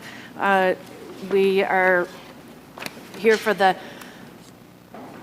final 3 cases of the morning. I'm going to note that the next 2 cases are partially impounded, so I'd caution counsel to not mention anyone's names, just stick with husband, wife, or what have you. And we have 15 minutes per side, no rebuttal, although I believe in these next 2 cases we're only hearing from one side. So I'll call the case 2023P 291 KB versus DO. And Attorney Hessian. Good morning, Your Honors. May it please the Court, my name is Gregory Hessian. I represent the appellant in this matter, who is a defendant in a harassment order, and she is appealing the issuance of that order.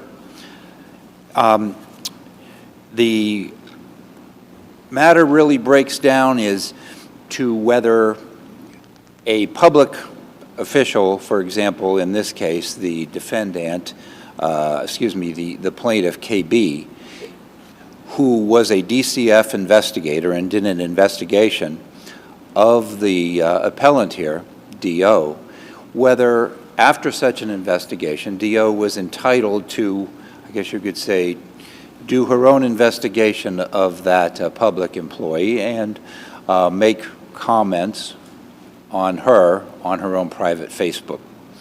And the allegations that these comments were harassment is really what she's contesting here today. You just said on her private Facebook page. Yes. Can you tell us more in the record that supports when you say private, what you mean by that? Yes. On the record. I should probably have had the page reference for Your Honors, but she had mentioned this in her testimony that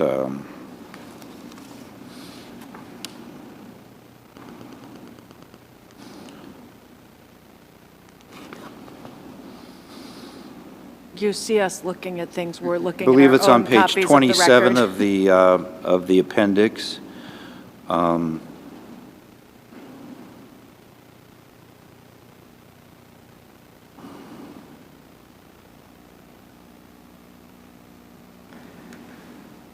I'm not sure she DO mentions. says at the bottom of the page, like around line 18, that she should not be looking at my Facebook. She claims her friends look at my Facebook Right. page.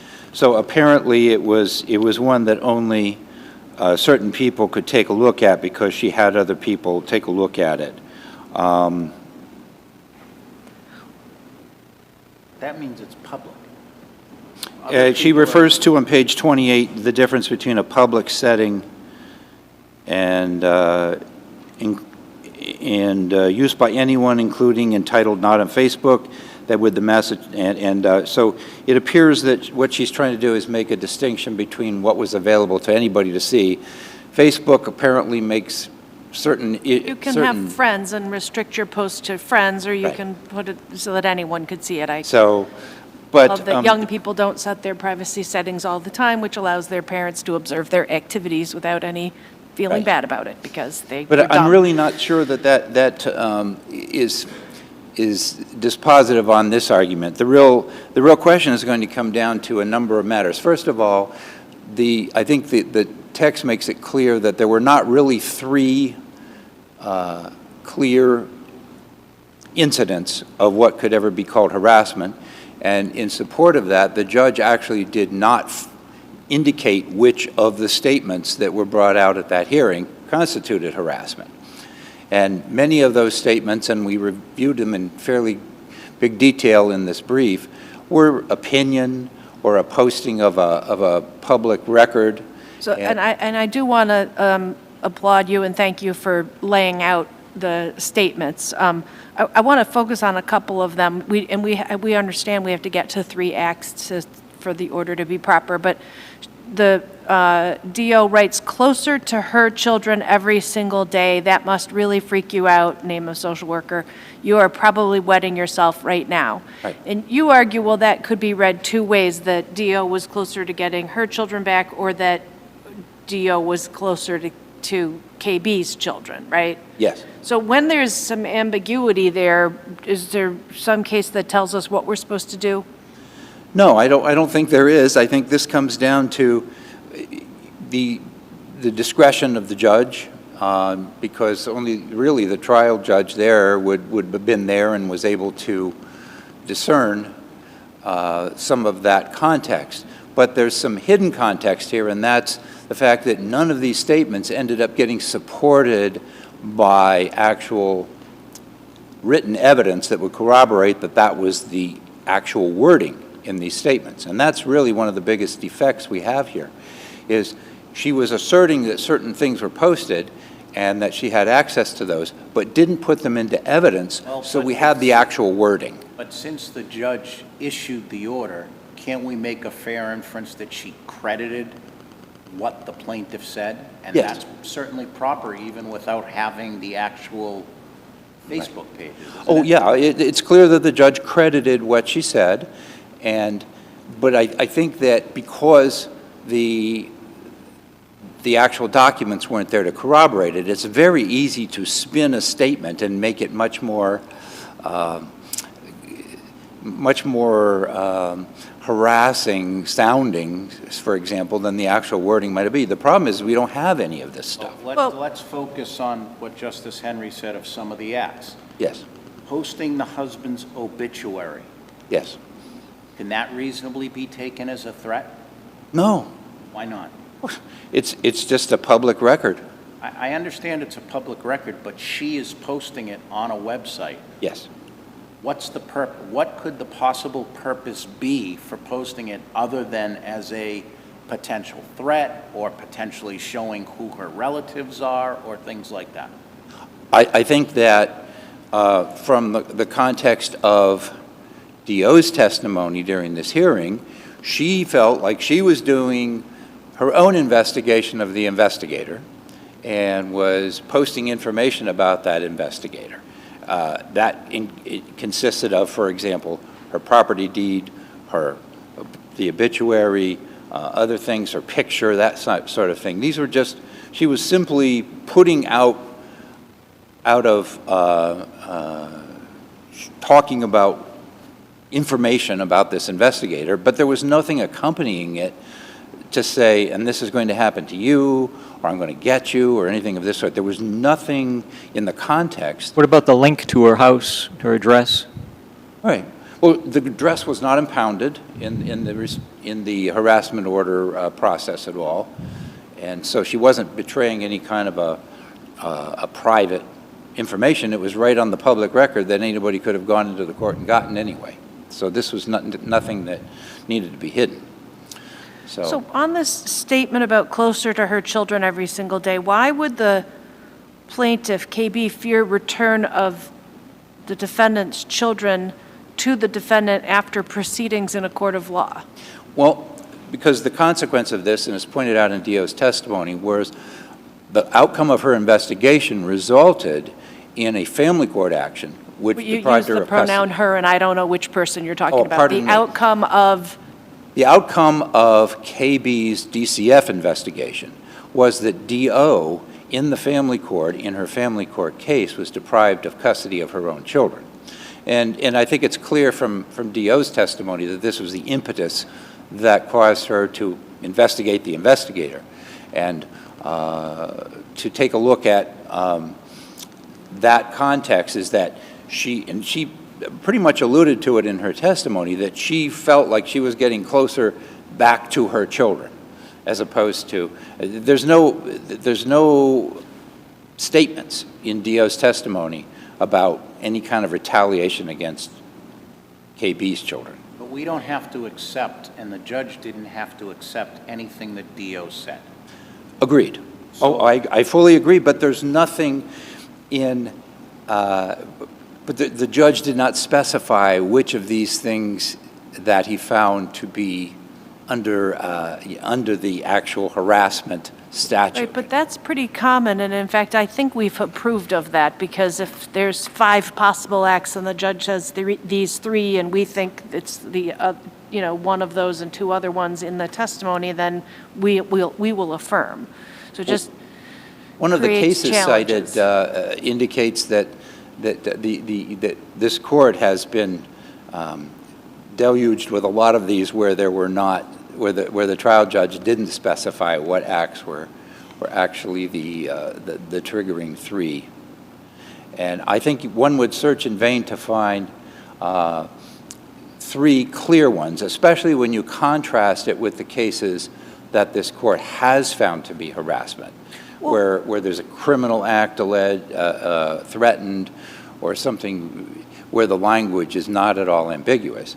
The best one can say about these things is the language is ambiguous, but most of them are innocuous and just opinions, inept or a bad investigation, this sort of stuff. Those are just opinions, and they don't really have any kind of a negative connotation other than just expressing. So what about statement F, that this is the accountability that I'm putting in here, KB deserves, with an unknown and unspecified deleted image? Can the judge infer that image was quite negative? Without the image, I don't think so, and I'm not sure what accountability was even referenced, and she didn't explain it. Well, I mean, what if it showed as a dead body that had been shot? Well, we don't have that evidence. I think that the judge certainly shouldn't impute evidence that wasn't introduced, and there was no explanation that anything that accompanied it had any negative intention. I think this is all, the problem is all of this is speculative, and it's clearly a person who's upset at that investigator. There's no question about that, but there's a long way between upset and going to the type of speech that isn't protected, namely fighting words or true threats. And I think the court's alluding to the fact that whether, really the question is where's the line here with a true threat or a fighting word? And I would argue that none of these things come into that category. So we've pointed out the statement about closer to her children, and you want to make it an inference that it's Dio's children. Yes. But a fair inference could it be that KB is worried about Dio going to her children? And that seems threatening.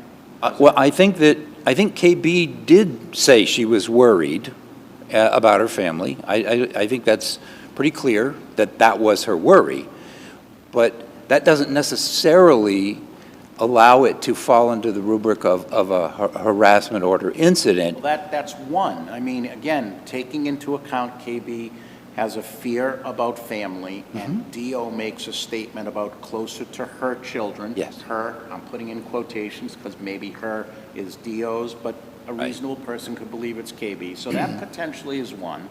Yes. You say that the obituary can't be two, okay? And what about the statement where KB says she said she's going to take me down? Right.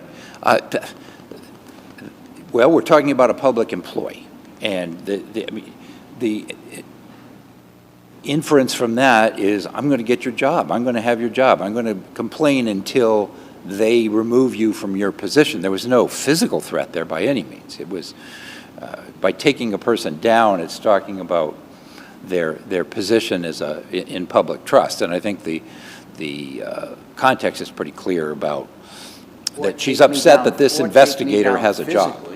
Oh, I'm sorry. Take me down physically, that's another way to take that. I guess one could take that, but there was nothing, none of the other statements would tend to corroborate that. In most of the other cases that this court has upheld, there's no doubt that the person was clearly talking about physical contact or a physical threat.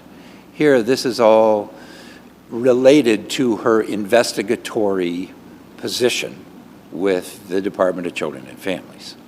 Against somebody who is doing their job, even if someone thinks they're not good at it, who also is a widow who's young enough that has minor children, and is then getting just this barrage of information provided to her. Yes. In a situation where this is possibly not benefiting DO, right? I mean, because anything you say can and will be used against you in a court of law. I mean, one could argue they could use these statements against DO in terms of fitness as a parent. I just didn't hear the last sentence, Your Honor. One could be concerned that this barrage of information against KB could be used against DO as to her fitness to have children in her custody. That there's some, instability here that is concerning. Well, that, of course, is a whole different question than whether this was true harassment and whether these were true threats. The testimony about this harassment order certainly followed the family court matter, and by about a year, actually, according to this. So that wasn't something following directly on that. This was her reaction to the investigation, and I think that's the context that we have to have here. This was not a feud involving any other issue other than that investigation. Well argued, we understand your position, and we'll take the case under advisement. Thank you very much, Your Honors. Thank you. Our next case is 2023 P320 KP versus CM. And we're hearing today from Attorney Melcher.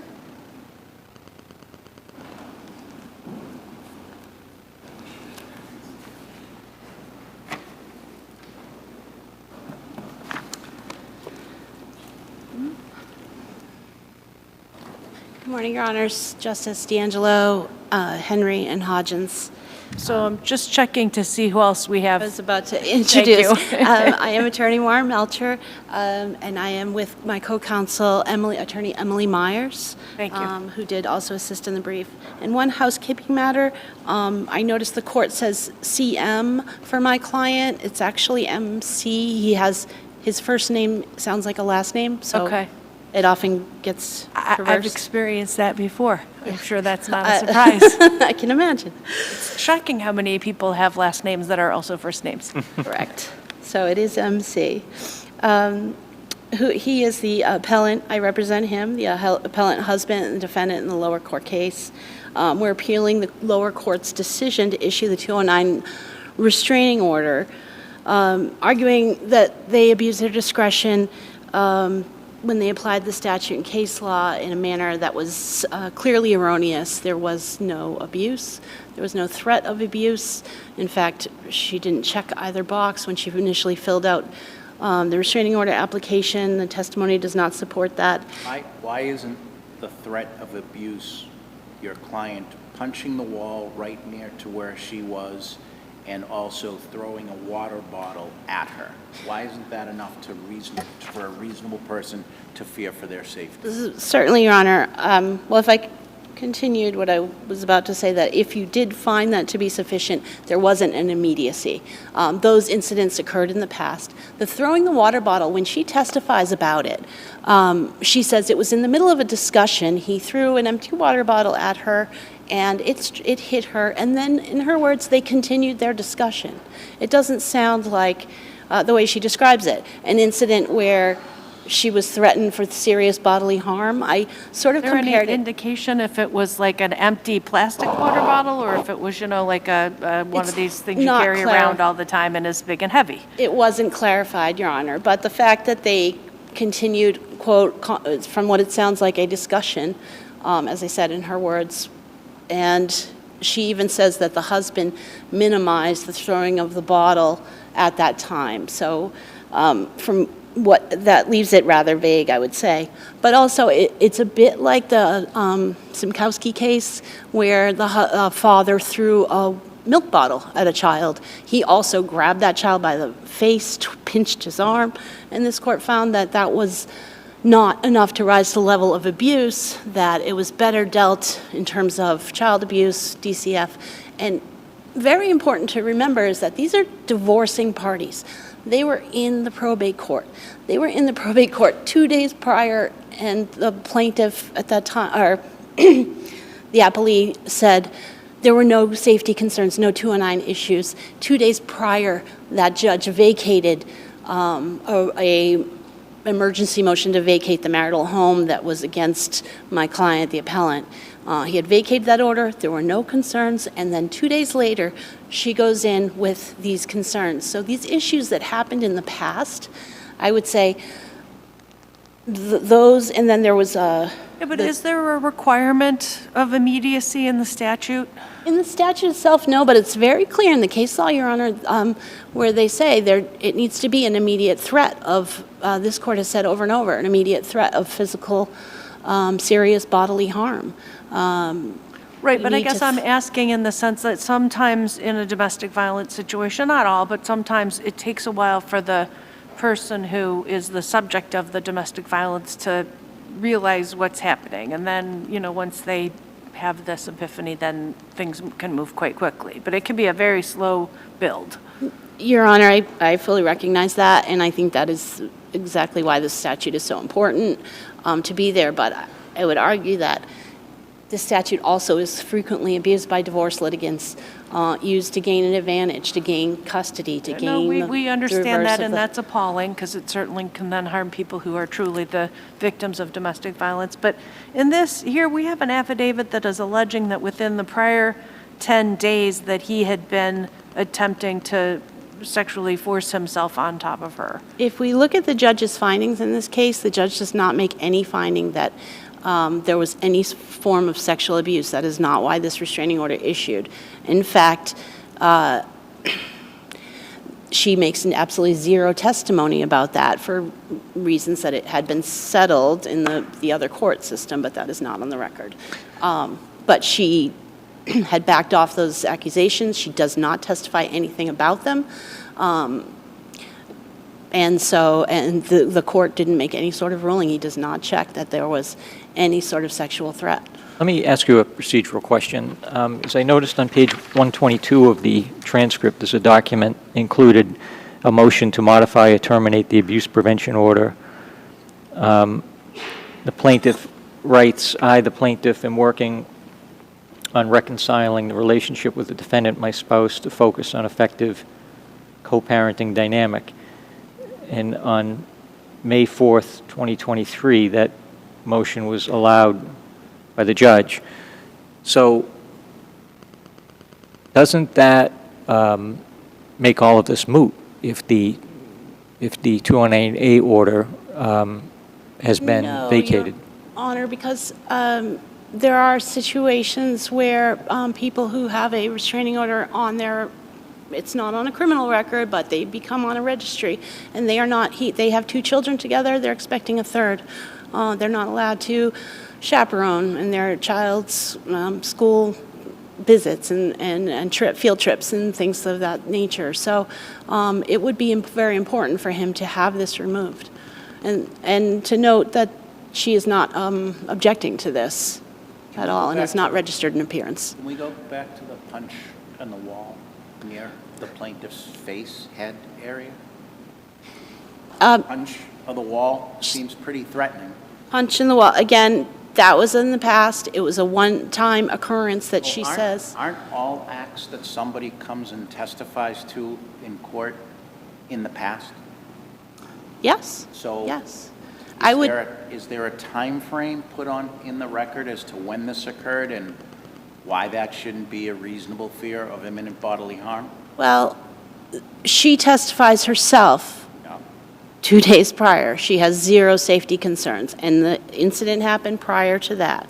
She doesn't give an exact time of when that incident happened, but I would suggest that a one-time occurrence, she says also he smacked the TV. That occurrence like that, somebody demonstrably showing temper, granted, but never striking the wife. She never attests that he physically struck her of any sort. I would say that does not rise to a level needing protection, this court's protection from seriously bodily harm, depriving somebody of their right to be in their own home, coming and removing it because that threat is so serious that this person is going to suffer serious bodily harm that they have to be deprived of those rights, rightfully. I mean, punching a wall near someone like that is a criminal offense of assault if it puts the person in reasonable fear. She doesn't say how near it was. She doesn't say, there's not enough details there, and it wasn't pressed, it wasn't. I would just say, she says he punched the wall, and I believe, I could pull it up, but I believe it says it was near her head. And don't our cases talk about that the judge can consider the acts in the context of the relationship, and in the context of this relationship, as you just alluded to yourself fairly, anger issues, that there's an anger issue, and again, when somebody's doing those acts, isn't it a reasonable fear that those acts are going to turn even more violent because of the anger? I would argue that's a general fear and apprehension, not the type of specific fear of imminent, serious bodily harm that this court is talking about. It's like throwing the milk bottle, where he did pinch her arm, twisted her arm, and grabbed the girl's chin in that case. I mean, that he made contact, but look, this court found that was not sufficient to issue the 209 type of 209 protection. Here we have, as we've gone through, the incidents that we have, and that's it. There are no threats. There's no, I'm going to get you. When he comes to the house on the day that allegedly this all went down, the 14th, 2 days after the hearing, he comes, he knocks on the door. This is according to her testimony. Sees the nanny through the glass window, turns around, starts to walk away. She comes out the front door, the front porch, always elevated above him. He doesn't race up the stairs to yell. She says he yells at her. What did he yell? Who's with the children right now? Are they safe? And then he walks away and gets in the car. That's what she says threw her into such a panic. She says it was so unexpected. And yet he sent numerous texts that morning saying, I'm going to have to come over. Could you just send me a text that says I'm awake? Because there were allegations on both sides that there was neither party was alert or awake because of drug use when they were with the children. So both had stipulated they would always have a nanny present. So he was attempting to confirm Would you that. agree, though, that what you just described is what might be innocuous interactions to your average person?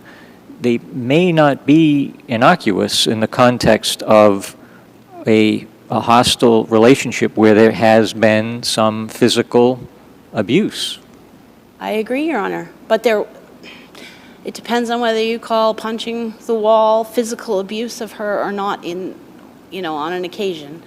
And throwing the bottle at her. Throwing the bottle. So you have I a agree, different it's- argument that they were sort of ambushed by these text messages. So were they handed all of the text messages? So, I don't know, Your Honor. What happened was, first, they tried to introduce some text messages. We objected that it was cherry-picking the record and it wasn't complete. Her counsel pulled out a stack of what she said was 180 pages. She said, this is the full record. It didn't have any certification that it was a full printout, nothing. And again, remember, they were in divorce litigation. They had not just 10 days, but 2.5 weeks notice that this hearing was coming. But no text messages were turned over. Instead, it was at that very moment, 180 pages were produced. And as defense counsel is told, verify. We weren't not given any time to verify, and I know that there's a lesser standard on evidentiary, but I would suggest to just say, okay, go through and pick out any responses you want, and you can make it okay by using their responses. You say there was no time. However, the transcript indicates that the proceedings stopped for a period of time, not so she could read them, right, but because of other court business. So during that court business, she had an opportunity to read the text messages. Your Honor, we were sent to an alternate room where we were told the proceedings were about to start. We got up to the benches to start the proceedings, and then we were told that judge couldn't appear. We were sent back to the other room, and that's what took up the time. There was no time to go through 180 pages to see what they were introducing, to see if, and in fact, there were some things the defense counsel was looking for to respond and couldn't find in those 180 pages, which is why I say there was no guarantee that it was the 180 pages. And so what's the context that you might have been able to put in for the statement that the next time you forced me out of my house would be the last and I wish you had died? I wish you had died. And she talks about that later, and she was very ill in the past couple of years and had been on bed rest, and he says, I wish you had died. Not a nice thought. I'm not saying was a good husband. But I wish you had died is not, I want to kill you. It's not active, it's Well, the passive. next time you force me out of my house would be the last. It's a vague threat, and it was made back in November, and she has had him out of the house multiple times between November and when this order issued. And again, going back to the 12th, where there were no safety concerns. Really, and she testified, I think it's page 36 of the transcript, she says, really, this is about the fact that he showed up at my house, and it was so unexpected and so unlike him because he follows the rules all the time, she says. He obeys the law and follows the rules. That's the kind of guy he is. And it was so odd for him to show up because in her mind, she said she thought the stipulation prevented him from coming over. It didn't. It prevented him from coming inside the house. And so she thought, I can't believe he would disobey the stipulation. That's so strange. She thought, maybe I don't know him at all. But that was, according to her, that's her feeling about her husband. He's somebody who follows the rules, and she knows that he's going to do what he says he's going to do. And we had already resolved these issues. We signed a full stipulation that said the parties were no longer together. There was no threat that she was going to have to endure him in his temper fits, punching a wall, hitting a TV, throwing a bottle. She was not going to have to endure that. That had been resolved by the probate court. But instead, they went to district court. When we had a probate court, which this court notes, I think in the Otaro case, it's important to have the probate court handling these because they do get to see the parties day in, day out. But that's not what they did. We'll have to leave it there. We understand your argument, and Thank you. The case is under submission. Appreciate it, Your Honor. Thank you very much. Thank you. Our sixth and final case of the day is 2023 P501, BRIER versus Henley.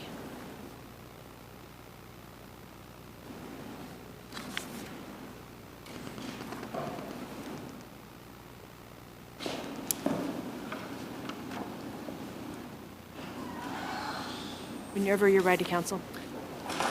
Good morning, Your Honors, members of the panel. May it please the court.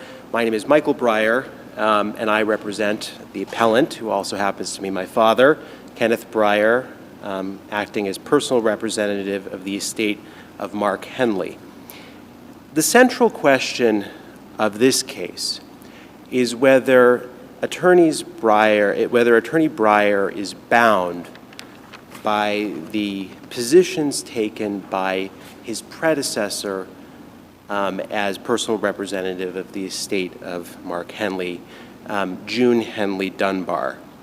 And that question, Your Honors, hinges on the capacity in which Ms. Dunbar appeared when defending herself against the accusation that she had breached her fiduciary duty to the estate by failing to liquidate a claim that the estate had against certain property on Martha's Vineyard. So in the probate court case, is it correct that one of the claims was that June, as personal representative, should have sued Michael for breach somehow of the stock purchase agreement? I believe the claim is a related one, which is that she should have marshaled the property of the estate and that she did not marshal the property of the estate Right, but she correctly. would have had to do that here by suing Michael. Possibly. Or making Possibly. a demand on him, or somehow. Would have had to do something. Right, Yes, and it Your was Honor. that she didn't. Correct. And this claim was made by Kathleen, who was basically saying, you're not doing what you're supposed to do. So let's make it a simpler fact pattern that there was $100,000 just sitting there in cash, didn't even have it in a money market, and a year goes by, so we've lost, say, $4,500 based on current interest rates, and that's the claim, right? And so at that point, June would have had to pay over $4,500 for failing to. Exactly, Your Right. Honor. Who would she have paid that? So assume Kathleen sued June for that. Who would June have paid that money to? She would have paid that money to Kathleen. I don't know about that. Well, then what would Kathleen have done with that money? Because Kathleen wasn't keeping it. Kathleen was not the beneficiary of the Kathleen was estate. acting on behalf, was acting as the next friend of her daughter, Kelly. Right, so the money would not have gone to Kathleen. It would have gone to the estate or to a trust.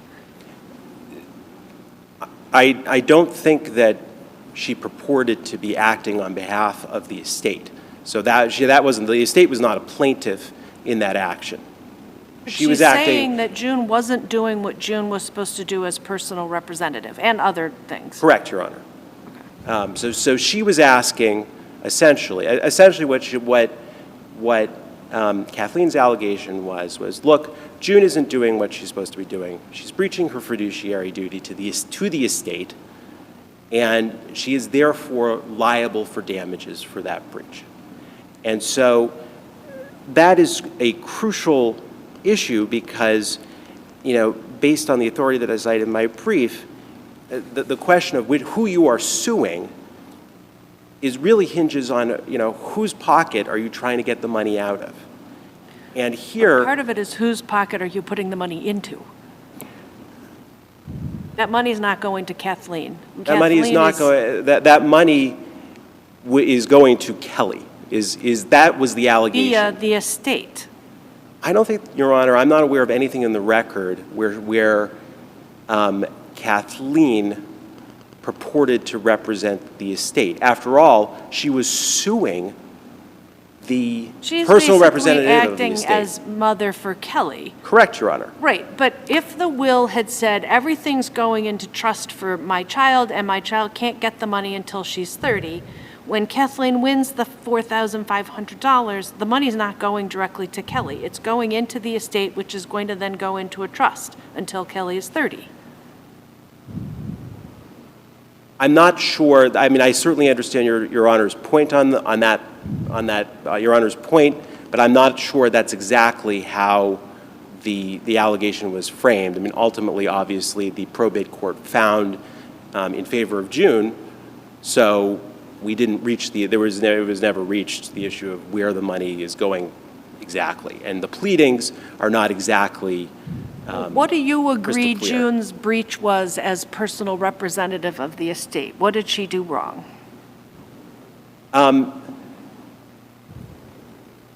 I don't have an allegation against June. The allegation. The question is, what was Kathleen's allegation against June? Kathleen's 'Cause the issue is allegation whether that was covers you here. that there was an interest of the estate in this vineyard property which she failed to marshal and add to the estate, and therefore she was personally liable for that breach of fiduciary duty to the estate. Right, so what I'm asking is, let's say, for example, that she could have marshaled the interest in the vineyard property and it was worth $100,000, but she didn't. And Right. Okay.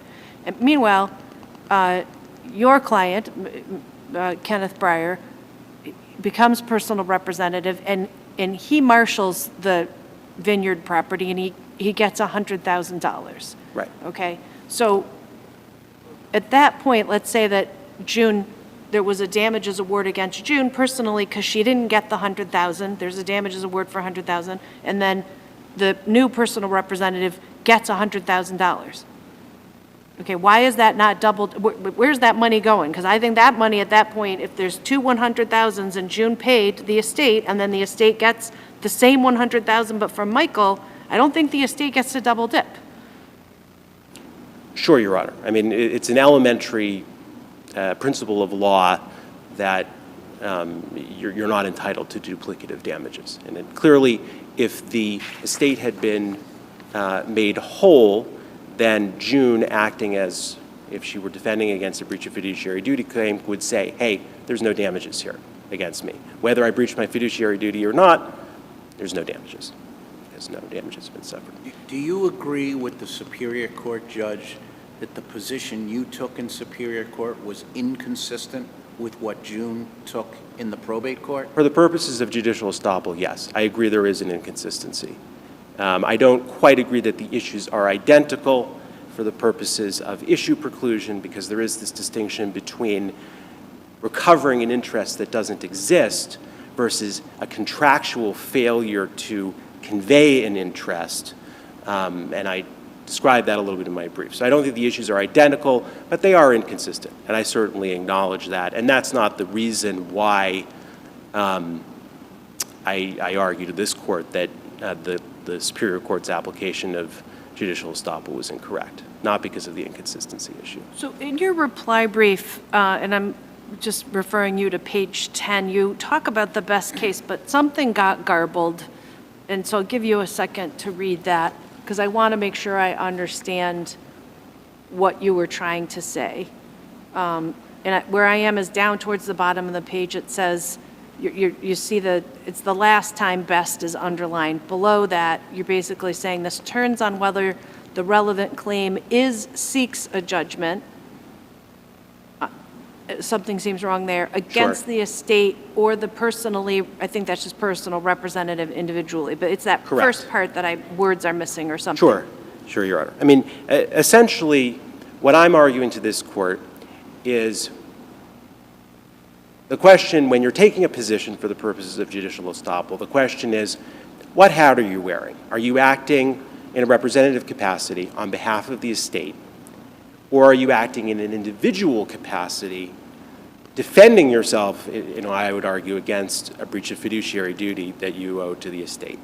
And what I'm citing best for, the proposition that I'm citing that case for, is when you're trying to figure out which hat are you wearing, you say, okay, well, what kind of relief is being sought when you're taking this position? Are you taking this position because you're saying, no, the estate is not liable? Or are you taking this decision because you're saying, no, I personally am not liable? And in fact, Your Honors, June, in fact, did defend the estate in response to one claim, which was for breach of the separation agreement. Ultimately, because Attorney BRIER was not substituted, the probate court dismissed that claim for lack of jurisdiction and said, I'm not going to render an opinion on it. But, June did defend the estate in a representative capacity. So, yeah, I was a little confused. It seemed to me if Representative BRIER were substituted in, he'd be substituted in as the plaintiff. He would be substituted in. For Kathleen. No, Your Honor. If he were to be so to step back, Your Honor, Attorney BRIER could not be substituted in for June individually. Clearly, they have no identity interest. He could potentially have petitioned the probate court to substitute him in as defendant representing the estate, because he's now the personal representative. And one of the arguments that I make is, why would that make sense? Why would he subject the estate to potential liability by doing that? It really should have been a motion by the plaintiff, Kathleen. Let's simplify things back to my hypothetical that she just didn't invest the money, right? And so there's no lawsuit. He gets substituted in, and he realizes, to his shock and horror, she's just let $100,000 sit around not invested. And he's like, well, you could have gotten at least $4,500 if you'd have just put it in a money market. So he, at that point, as personal representative, would sue her for breaching her duty as personal representative, right?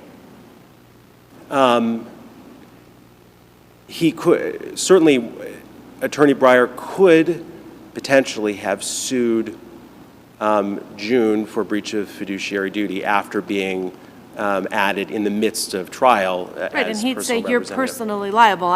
This is not coming out Correct. of the estate. Correct. That's what he would argue. Now, in this particular case, it's a somewhat different claim. It's the claim that Mark breached the stock purchase agreement by failing to convey the interest. So clearly the issues are very related, not exactly the same claim. We're seeking the relief against Michael. I'm sorry, Michael. That's okay, we know. For failure to honor his contractual obligations, as opposed to against June for failing to fulfill her fiduciary duty to the estate by pursuing its claims. Is there anywhere in the record that indicates in any way, shape, or form that Mark thought, but Mark was living, that he was concerned Michael didn't do what he was supposed to do? I am not aware of any such allegation in the record, Your Honor, no. So he's argued in his brief, and I predict will get up and argue to us, that nothing in paragraph 7 of the stock purchase agreement provides that Michael was to convey good title to the vineyard property. You agree with that it doesn't say that? I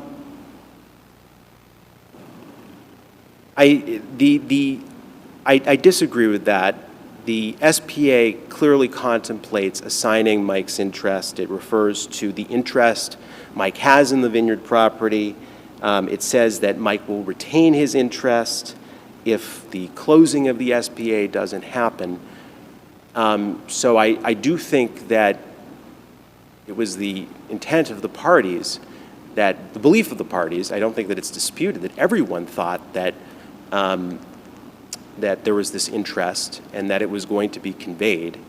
And for the purposes of Rule 12b-6, where it's simply stating a plausible claim, I think that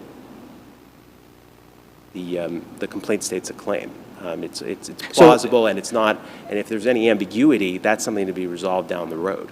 Am I understanding this correctly? I mean, so Michael never had the interest in this Martha's Vineyard property, right? Correct. So, and I cite Connors versus Tewksbury and a couple of other cases for the proposition that if you say, hey, I'm going to give you an interest in property, you are held to that promise, even if, as a matter of contract law, even if it's a matter of mutual mistake. Now, that doesn't mean that if Your Honors rule in my favor and we send this back to the Superior Court, that my brother can't say, hey, there's mutual mistake here, we want to rescind the agreement. But of course, if you rescind the agreement, then all the consideration that was paid to Michael, would also go back, and you have to have this whole proceeding about rescinding the agreement. And ultimately, my argument would be that, look, the intent of the parties was to pay for Mark's interest in this vineyard property, and that was part of the consideration. But can't you convey something in this agreement that's sort of saying, to the extent I will obtain an interest in this property, I'm conveying it to you? Isn't that kind of what happened here? You could, Your Honor, you could say in a contract, I don't know if I have an interest, but if I do, I'm going to give it to you. But respectfully, that's not what I think a fair reading of the SBA is, and especially where it's undisputed that everyone thought that there was an interest. All right, thank you very My time much. is up. Thank you, Your Honor. We'll hear from Mr. Attorney Kropp.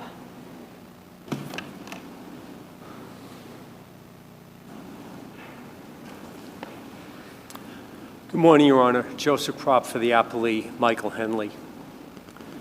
There are 4 independent grounds, each of which support affirming the trial court's dismissal: judicial estoppel, issue preclusion, claim preclusion, and failure to state a claim based on the specifics of the Exhibit 1, the stock purchase agreement, to the complaint.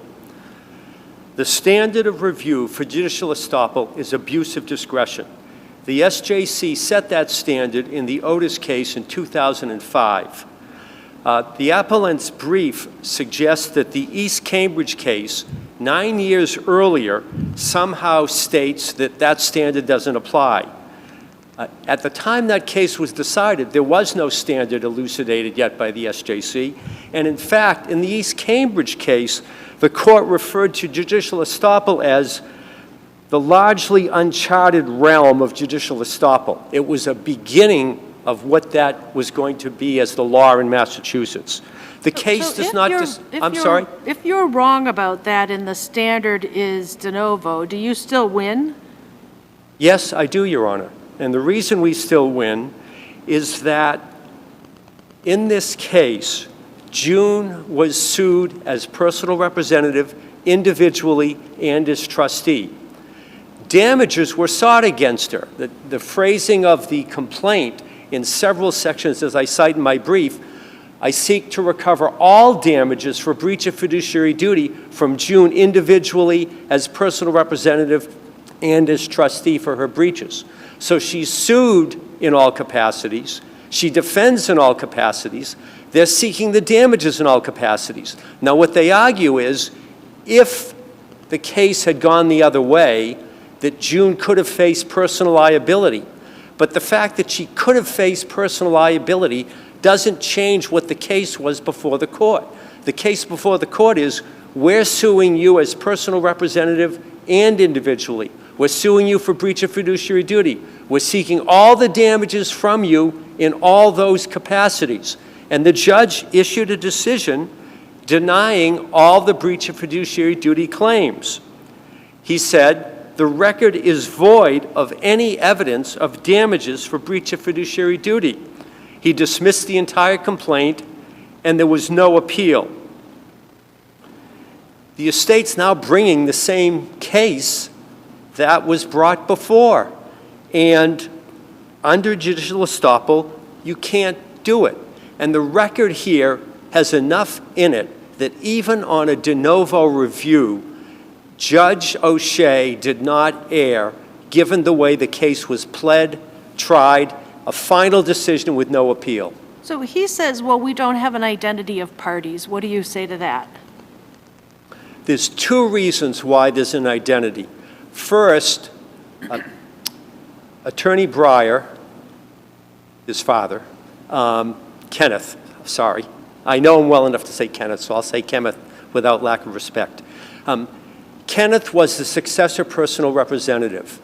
Because she was sued as PR, defended as PR, the claims were against her and the damages were sought as PR, there's, under the DiGiacomo case, a successor PR has privity with a prior PR. And there's other cases on that.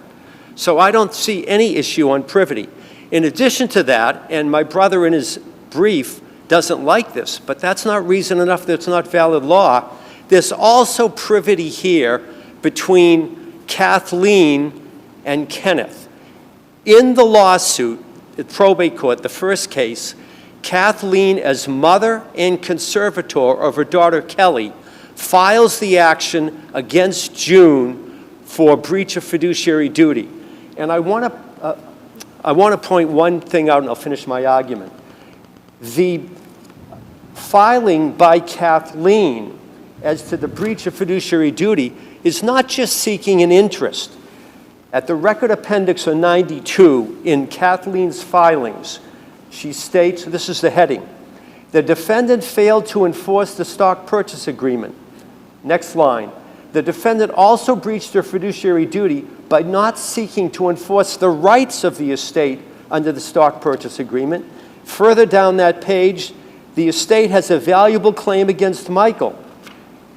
Because that claim has substantial value, approximately $100,000, the defendant's failure to assert and pursue the claim is a breach of her fiduciary duty. My point on that is, it's clear that the first case wasn't just about an interest.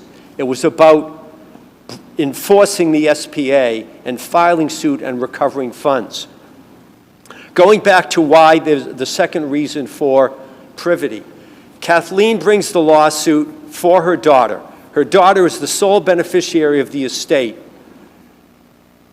Kathleen was the mother and conservator, fiduciary. We know. Kenneth, personal representative, fiduciary for the estate. His sole client, his sole beneficiary is Kelly. So Kelly is the beneficiary, the real party in interest in this lawsuit. Kelly was the real party of interest in the lawsuit her mother brought. Right, so if the second personal representative, I'll call him, had joined the probate litigation, saying that June had breached her duty as the first personal representative, where would he have been substituted in? Well, he certainly had the opportunity to be substituted in because he was appointed in June, and the last day of the trial was December. He was appointed in the 6th month, but go ahead. I'm sorry. June and June. I'm sorry. He was appointed in June of the year, pardon me. And the last day of the trial was December of that year, and in fact, I think that's when he testified. And he did not testify about this. He had plenty of time to insert himself. By not doing so, sitting back, letting the case go to a final judgment without doing a thing, and now bringing the case again, that's exactly what judicial estoppel is for. It's for saving judicial resources, avoiding multiple litigation. ensuring the finality of judgments. All of those purposes are exactly why we're here and why judicial estoppel applies. So he argues you've asserted claim preclusion for the first time on appeal. What do you say to that? So, I'm sorry, I missed that, Your Honor. He argues that you had asserted claim preclusion for the first time on appeal. What do you say to that? The law is that if there's a ground that supports the trial court below, it can be asserted. And that's what we've done. He also argues that Kathleen never sought a preliminary injunction in ordering June, the first personal representative, to bring a claim on behalf of the state against Michael under the SPA. I take it you agree that's true. I'm unaware of that in the record, so I can't comment on it. I wasn't involved in the case below. Okay. But I don't think that makes any difference. The issue isn't whether she sought some preliminary relief or not. The issue is, what was her lawsuit? Her lawsuit, as I've said, wasn't just going after the interest in the real estate. It was saying that June should have gone after Michael, that it was worth $100,000, and she didn't do it. That's exactly what we're facing in the second case. Right. As to issue preclusion, briefly, the law is, under the Alba case, that even if the second action asserts different claims from the first, issue preclusion still applies. Now, I would say the claims are the same in the first and the second, but if you want to characterize them as different, and I don't think that's correct on the record, that wouldn't make any difference for issue preclusion. All the factors... He's arguing, though, and I think I'm quoting here, that it's entirely possible to have a valid claim for breach of contract against Michael, he says a defendant, but we know he means Michael, for failure to convey property while lacking an interest in the property itself. And I take it you would agree that's true. That is true, but the law on issue preclusion, as I've said, you can assert different claims in the two cases, and that does not bar issue preclusion, and that's right in the Alba case. So he says you have not adequately distinguished Best. Do you want to tell us how you would distinguish that case? I'm sorry. The Best case I'm a little that congested from a cold. I didn't hear you. Yes, I don't hear in the best of circumstances sometimes, so let's see. He's saying there's this case from out of state, Best, B-E-S-T, and that should direct our analysis, and that you don't distinguish it. Yes, Your Honor, it does not. First of all, it's one single case from another jurisdiction. Second, there's a significant difference between Best and this situation. In Best, in the first case, it was a fiduciary, a personal representative, dealing with his accounts. Ms. Best wanted certain CDs. In that case, the personal representative filed an account, and he determined the CDs did not belong to Ms. Best. He was only in the first case as personal representative. In the second case, Ms. Best sued the personal representative, but she only sued him individually. And she sued him individually for converting the CDs. So we have one case where he's the PR, one case he's individually. That's apples and oranges. Here we have June sued in the first case as PR and individually. So it doesn't even apply, in addition to it being one case out of state and not persuasive. On claims preclusion, that also bars relief here. And the law on that is also broad. The identity of the cause of action includes a claim derived from the same transaction or a common nucleus of operative facts under the St. Louis case, which I cite. Well, as you know, my position is the claims are exactly the same. If you disagree with me and see them as a little different, under that law, this is the common nucleus of facts. It's all about the rights under the stock purchase agreement. But I do maintain, I'm just arguing what the law is on claim preclusion, that it would fit there easily. Finally, on failing to state a claim, the stock purchase agreement is rather specific on 2 points. The complaint is rather specific on 2 points. It says you didn't give good title. It says you didn't give a 1/3 interest. The stock purchase agreement nowhere says good title. Nowhere says 1/3 interest. The stock purchase agreement even refers to any right, title, or interest you have, and Attorney Jacoby, who prepared this, his testimony was that was for whatever interest Mike Heavy could convey. They all thought the father was going to give them the property, leave them the property, they'd have it someday, and when that someday came... Yeah, but this is where I really, I feel some frustration with people who draft contracts that are not clear. Because he could have said, we think Dad's going to give us this property, and if that happens, X. And he didn't write that. He didn't, you're correct. And I feel criticism for someone who represents 3 parties in the same contract, but that's not the issue before us. The document is not clear, but the complaint is rather clear, and it says good title in 1/3. And under the exhibit prevails rule, which I've cited from a federal case, and in fact, 5 other circuits have followed the same rule, and I'm unaware of any circuit that has not. I have not looked at the district court cases. Under that Something we rule- read in here, though, I'm and sorry? something we read in here, and I don't know if it's really properly before us, says that these 3 siblings were allowed to rent out the vineyard property and split the money. And so in that way, there was an interest. Is that properly before us?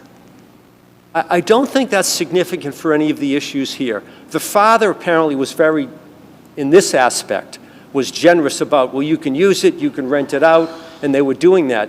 I think the only impact on that is that they may have said, well, we do have an interest because we can rent it out and take the money from it, and Michael will no longer be able to do that now because Mark and June will be the only ones that the dad is going to let handle that.